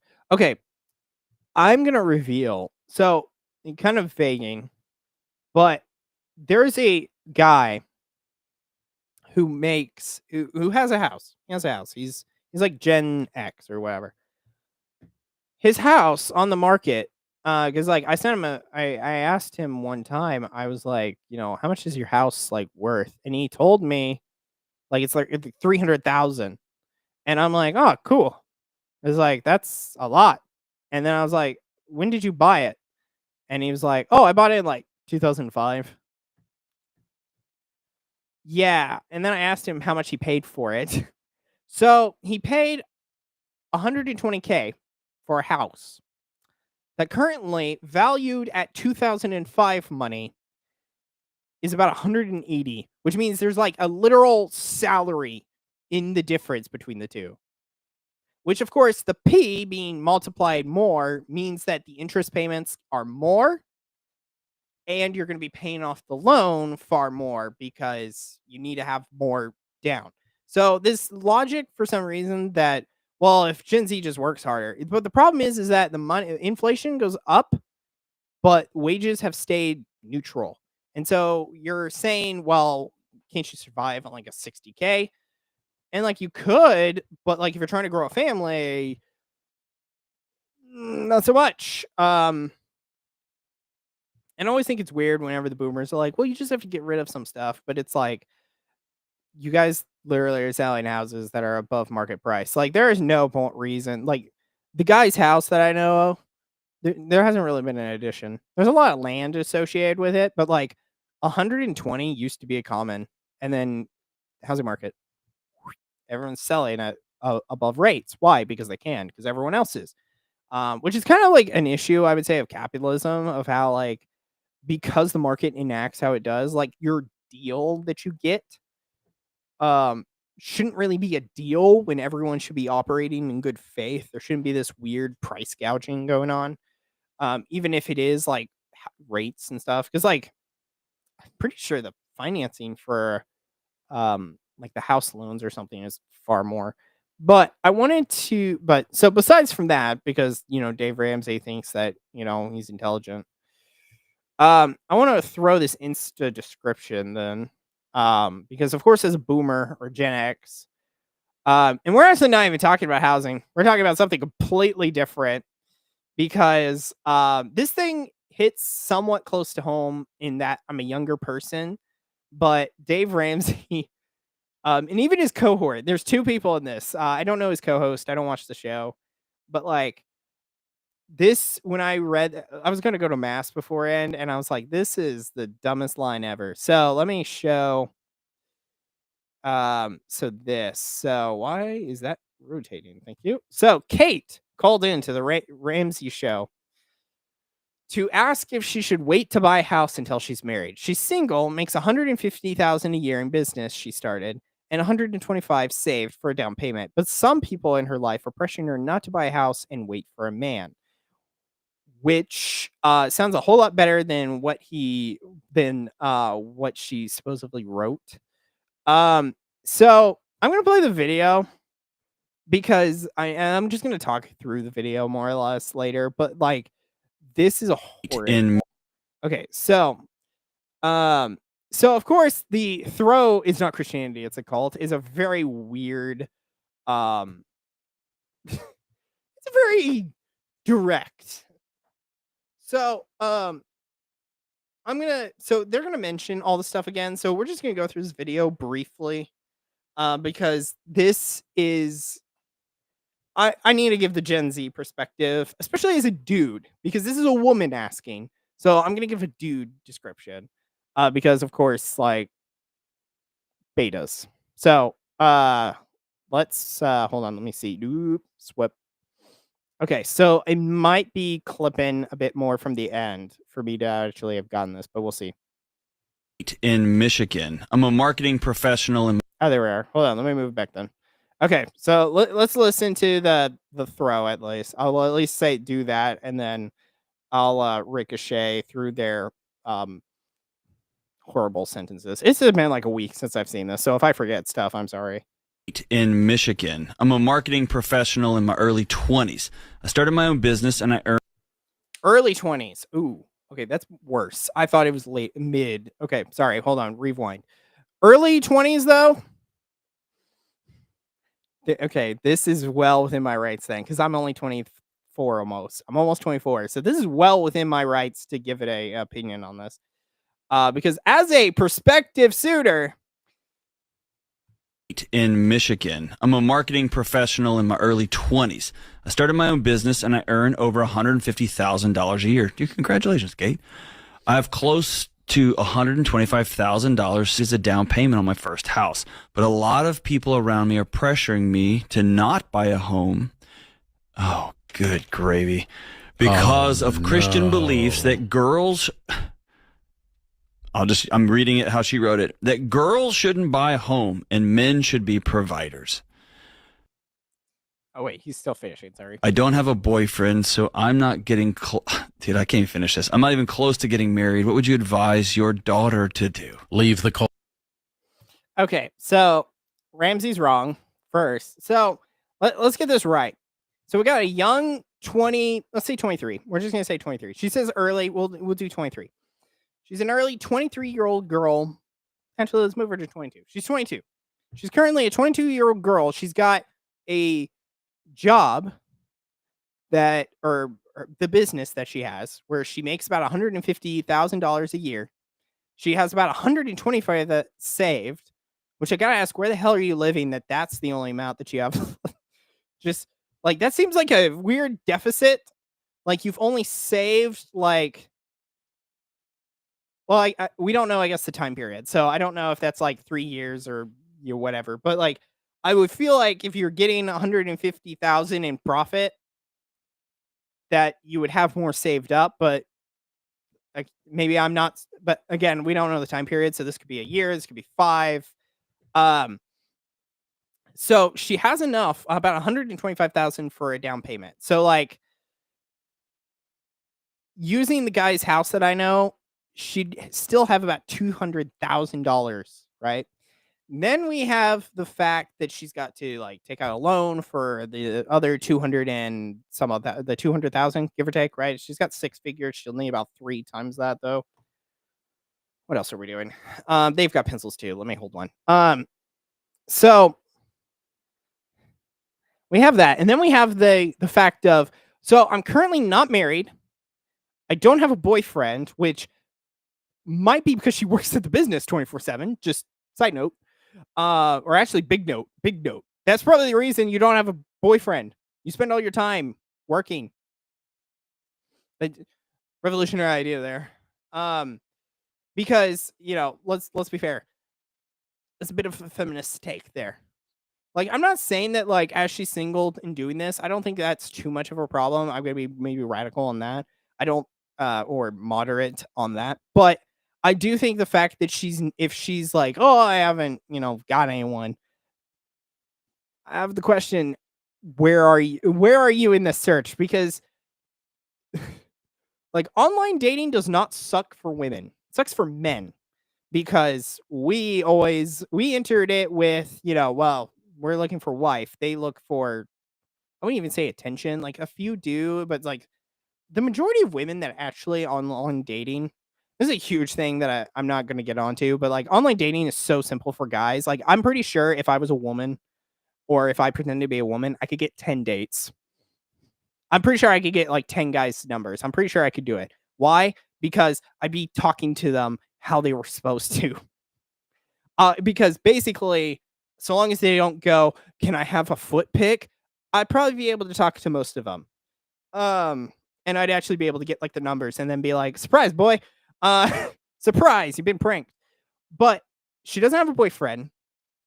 She doesn't have anyone to get wedded to, which it appears maybe that she wants to. She wrote it, so more than likely she doesn't want to be single all her life. And she has abundance of money. She doesn't have student debt. She sounds like a perfect, like, that's perfect. And what they're going to tell her is asinine advice. Just horrible advice. So one, it's not a cult, bro. It's called the patriarchy. It's a hierarchy that you supposedly should believe in too. As a Christian, evangelical, Dave Ramsey is. I have no idea who this guy is. Dave Ramsey also is a Zionist, so the fact of leave the cult is also kind of ironic. Cult. Leave whatever madness and misrepresentation of Christian beliefs and ethics. Okay, I just like to mention that if you're really going to if a Protestant ever says that you need to leave this version of Christianity that's wrong, there's a reason that Catholics just look at you with a face of, why do you think we have the church? And not like lowercase c. I mean like full on like capital C church. You know why we have that? So we don't have variations. But anyways, I'll continue this. This hurt my brain in more ways than one, and it was right before Mass, too. And it was like an hour before Mass. So, I did not need my brain to be thinking. And right and wrong immediately. That is not a Christian belief, darling. No.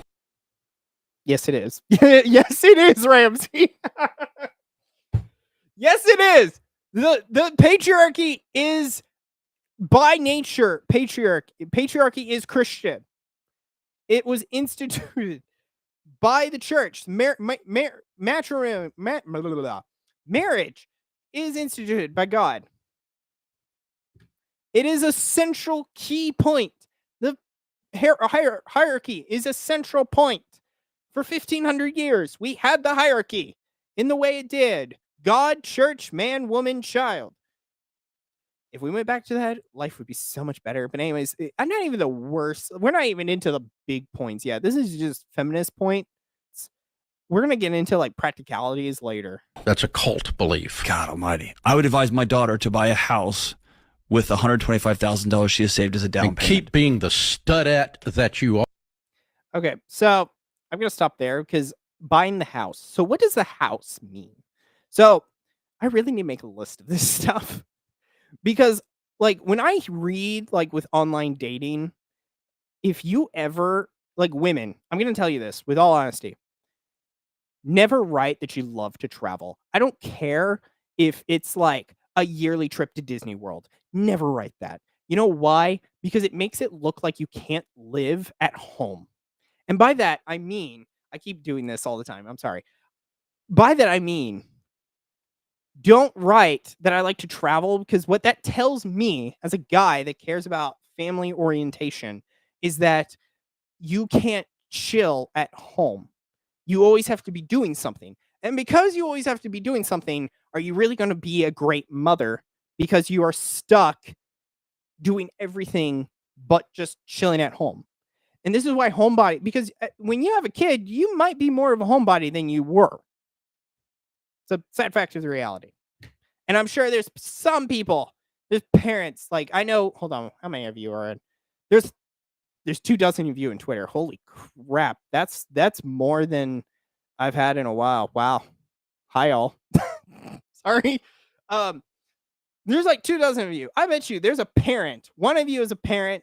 One of you is for crying out loud. There's probably some single guys that will back me up who are going to say, yes, a woman traveling is a horrible thing because that indicates that she can't chill at home. It doesn't show that she cares about being family oriented, and she's going to have to like get the travel bug out of her before she'll actually care about getting wedded, which is not what I'm going to say here. Cause if she's worried about this, it may not be because of the travel, but getting on to, excuse me, what were we talking about? Oh, buying the house. Here's the thing about buying the house. Buying the house means settlement, residency, which means you better, if you're not in a city, like if you're in like a rural place, like I'm in Oklahoma, 10% of Oklahoma is Catholic. The chances of me getting with a Catholic broad is kind of smaller than if I just got with a Christian, right? So like if let's say she goes to the church, which let's be fair, a lot of Protestant churches, because I'm going to assume this is a Protestant church because she sounds like she would get picked up elsewhere, but she would get picked up in the church. But if we're going to assume that she's in this Protestant church and it's filled with a bunch of women, because that's just how it's been going. A lot of men don't like the Protestant churches. That's why it's the Orthodoxy and the Christianity, or Catholicism and Orthodoxy are getting the people for good reason, because of truth. And I mean that with a capital T. But you have a residency now, meaning long distance is no longer in your future because you have a house. And the thing is dependent on the people you meet, because let's be fair, you're the woman.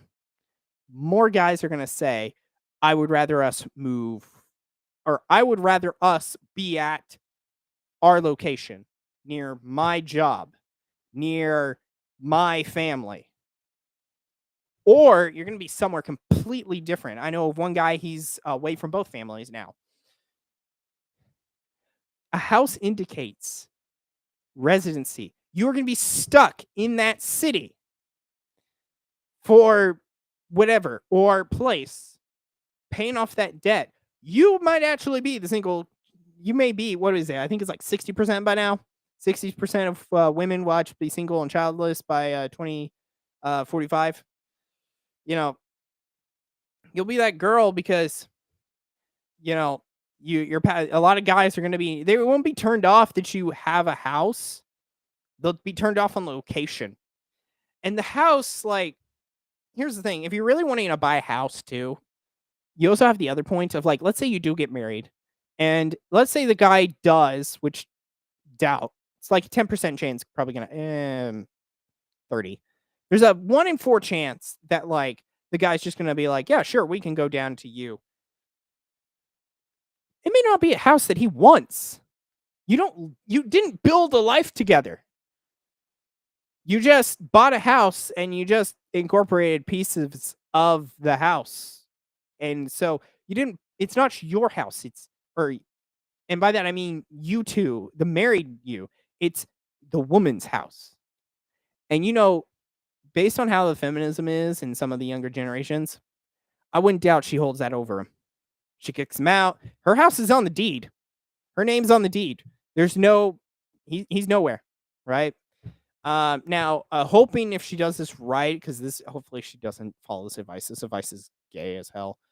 But if she actually if she actually keeps the money, you could buy your ideal house. Like, keep the money so then you can make his life easier. You don't have to admit that you have the cash. Or, for crying out loud, let's say you're dating and let's say it is a long distance. You have $125,000 to buy 4 plane tickets, hotels. You could go see him probably more. Excuse me. If, let's say, he's working, his job and he has to basically, it's literally paycheck to paycheck and he can't afford it. You could help him out. I'm not saying that, like, let's put it this way. I will say this, guys should probably not be doing that 24/7, but I'm just saying, like, occasionally if you are together, you are initiating kind of like getting together and getting married or on that way, I don't think it's a problem. Especially if he's trying to be a man and he's trying to take over necessarily. Take over is the wrong word. I say take over. He's trying to assume his position at the head of the household. Then I think that's fine. But, like, that's $125,000 that you're spending on a house. Mind you got to pay for interest now for the house, which you wouldn't have to do if you just paid rent, I assume. So, yeah, the girls who are telling you do not get the girls that are being utter chads, or no, not utter chads. What am I looking for? Not wife jack. What's the woman's? Not Chad. Sigmas? No.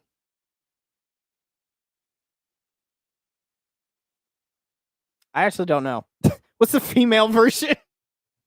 Whatever the trad wives, there we are. I'll just throw that. The trad wives that are telling you don't buy a house, listen to them. They're speaking truth. They know what they're talking about. So anyways, I got another minute. Yeah, another minute. We're going to listen to this dumb stuff again, and then I'm going to rinse my eyes and ears of this stupidity by sorry, my brain's going to places now to come up with stuff, and I'm like, nope, that's a problem. That's racist. My brain, I'm going to I actually don't know what I'm doing tonight. Anyways, we're going to move on. The joke died because I forgot what I started with. But anyways, one more minute of this horrible excuse of manly advice. This is also, to be fair, the show where it's like every now and then there's like, we signed a prenup. Because, like, this guy, the bottom guy, there was some woman who was talking about a prenup. And the guy was saying, well, I'm not going to do something because I don't have equity share in the house that we are living in that she bought initially, but because they haven't joined assets, which is where the marriage is kind of like falling, because it's like, you're married, it's not mine or yours, it's ours. or it's mine with our mentality. So, anyways, one more minute. And hope that some guy is lucky enough to even catch your eye.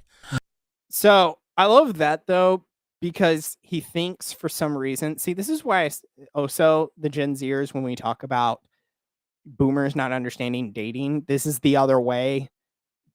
No guy is intimidated that she makes cash. Hold on, was that it? It was the cash, wasn't it? $1 she has saved as a down And payment. keep being the studette that you are, and hope that some.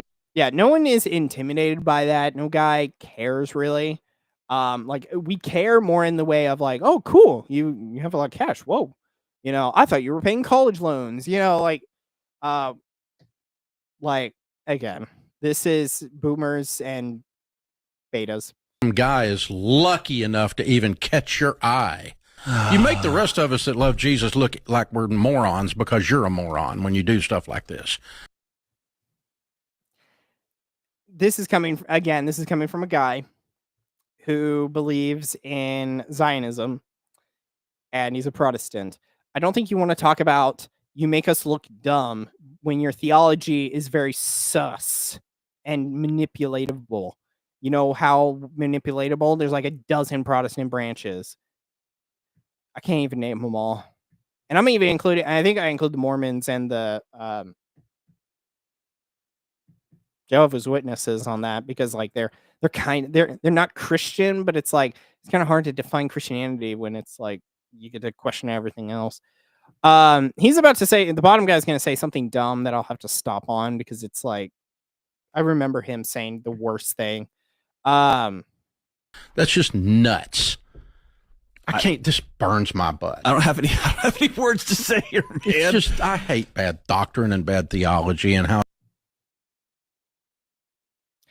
Bad theology. Bad theology. Yes, bad theology. Oh no.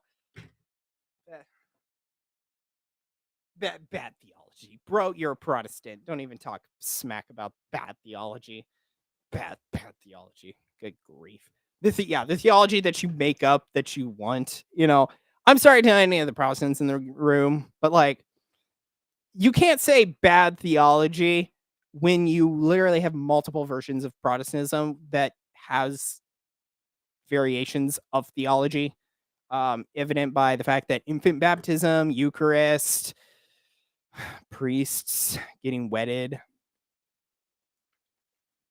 and by that pastors, like the list goes on, because that's how many changes have been made. Speaking in tongues, what else am I looking for? Dependent views, the Jehovah's Witnesses and not Jehovah's Witnesses. What am I thinking of? Isn't the Amish a bit of a Christian branch? Or they're not Jewish, are they? Like I know they have like the Jewish thing where it's like, I don't know why, but for some reason they also have a thing like the Jews where it's like we can't use power tools, but if we're for our projects, but if it's your project, we can. That doesn't make any sense. It's the same thing of like having an elevator that goes up and down from every floor. It's like I'm not using technology. You're actively, but you're being an instrument of it. But anyways, gosh, this is gonna be fun. This last 30 seconds was probably where I was like, this is a bunch of idiots who are cucked. How it affects people when they get in toxic situations. So, I'm sorry, darling. Your mother and father have misled you. Leave the cult. Your mother and father have betrayed you by teaching you how to get a man. Oh no, the horror.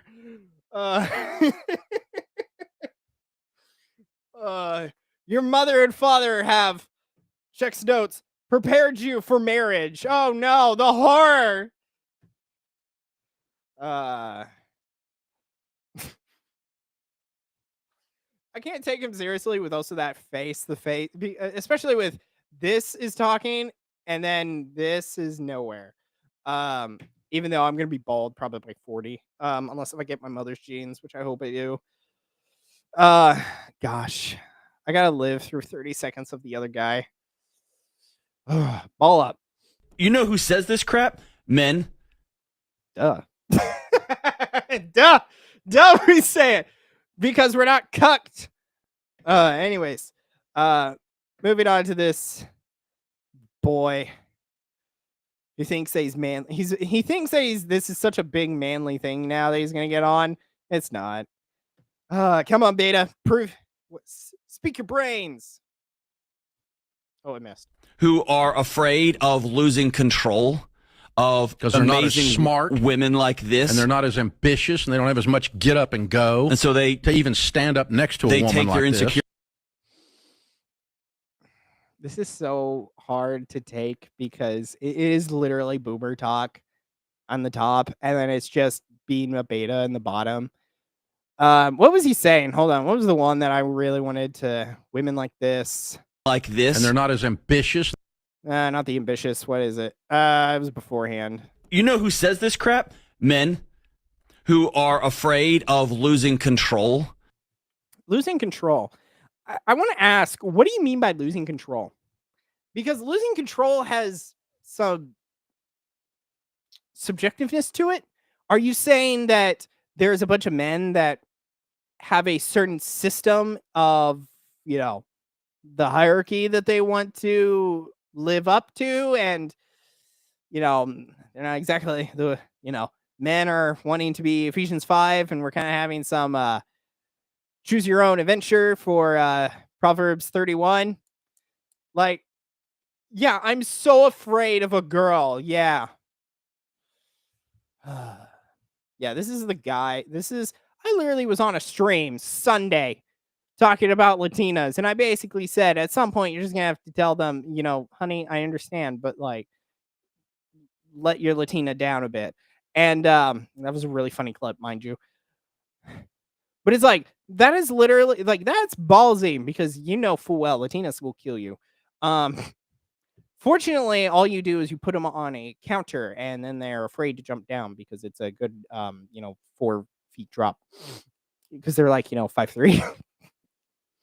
Anyways, I'm gonna let him continue again. Hopefully this will just round us out. Of because they're not as amazing smart women like this, and they're not. Sorry, I forgot about that. They're not as smart. And again, this is why I showed out the Gen Z just needs to move. Oh, we're not smart. Oh yeah, that's sure to help. Yeah, still paying your Social Security, aren't I, bro? Actually, I'm not right now, but you get the gist. Not as ambitious, and they don't have as much get up and go, and so to even stand up next to a woman like this. They take their insecurity and fear and try to duct tape Jesus on the top of it to keep their crumbling kingdoms from coming out. This isn't me. I'm not even the hierarchy and all. That ain't even me. It's the church. I'm just repeating what the church indicates, that there's a hierarchy.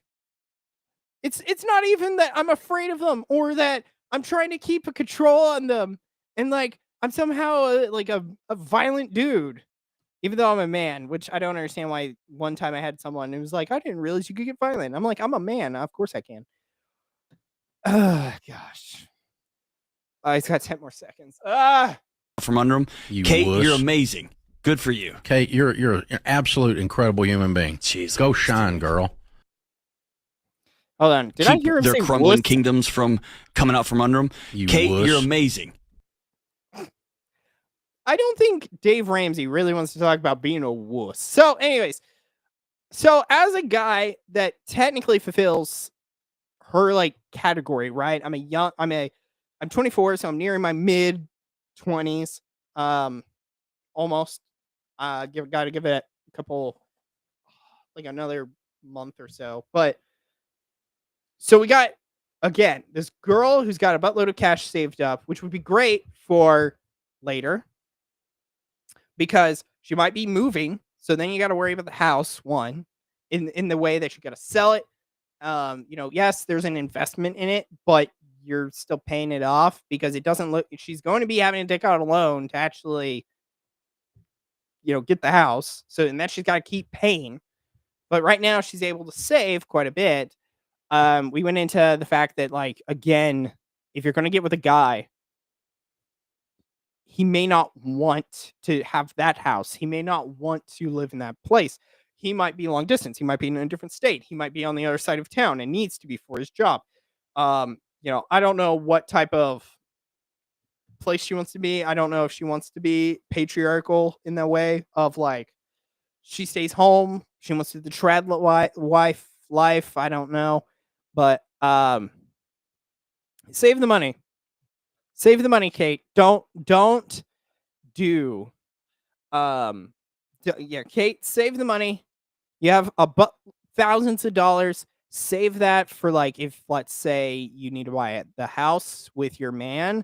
Let's say you need to pay for dates, not because he's poor, but because you just want to do that, or go and see him if he's long distance. You have that expendable cash.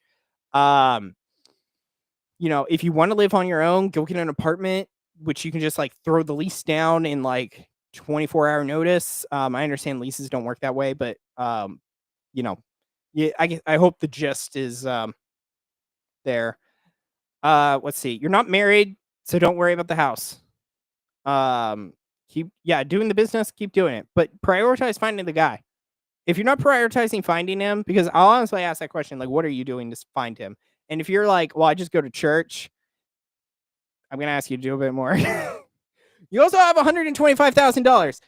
There's matchmaking.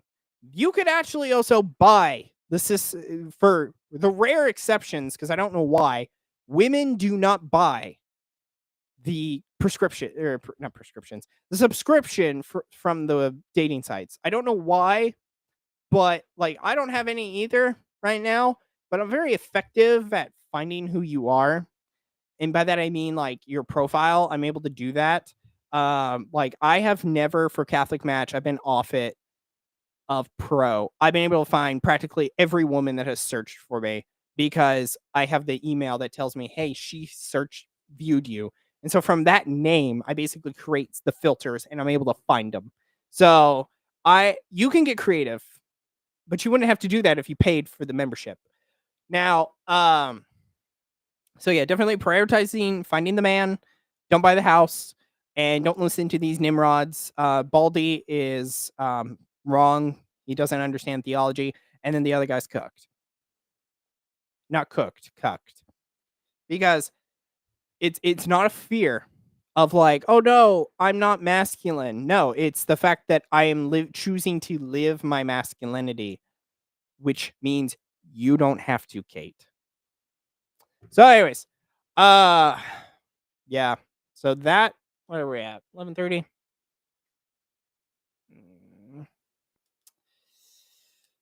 I know I have the gay marriage that I kind of wanted to say. Return to the Land is kind of also there. I feel like we're gonna wait on that again. I need to do that. But what else am I looking for? I think that's really it. Unless anyone has anything that they really want to throw down. That should be it. I can't think of anything else. Going through Twitter just briefly, just to see if there's something there.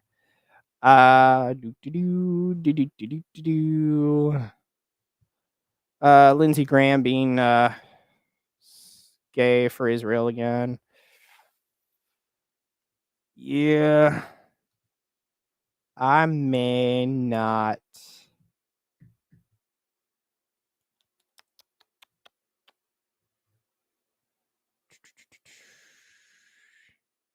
Yep, that's about it.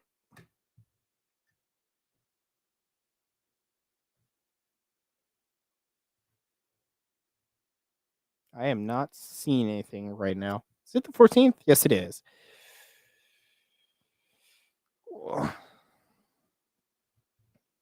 Alrighty. Well, does anyone actually want me to talk about the Return to Land and the impact of like the gay marriage stuff? Does anyone actually want me to continue, or is everyone good for tonight? I'm good with either. I just don't know if anyone else is. But yeah.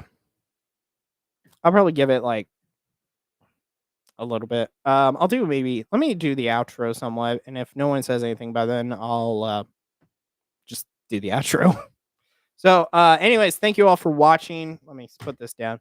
So, thank you all for watching tonight. I hope that Vivek gets challenged. He needs to. And I hope Kate finds a man. If she is 23, there's a 24 guy here who would love to at least to know. There's almost a 24, there's a almost 24-year-old who's currently on the market, which he doesn't like, but he is. Anyways, gosh, I think that's it. So yeah, other than that, maintenance, I forgot to do it at the beginning of the show. Whoops. So maintenance wise, I've got 2 ideas. I don't know what I'm gonna do next Thursday politically. But I have a idea for a would you rather game, and I'm going to reach out to a few Catholic creators for that game.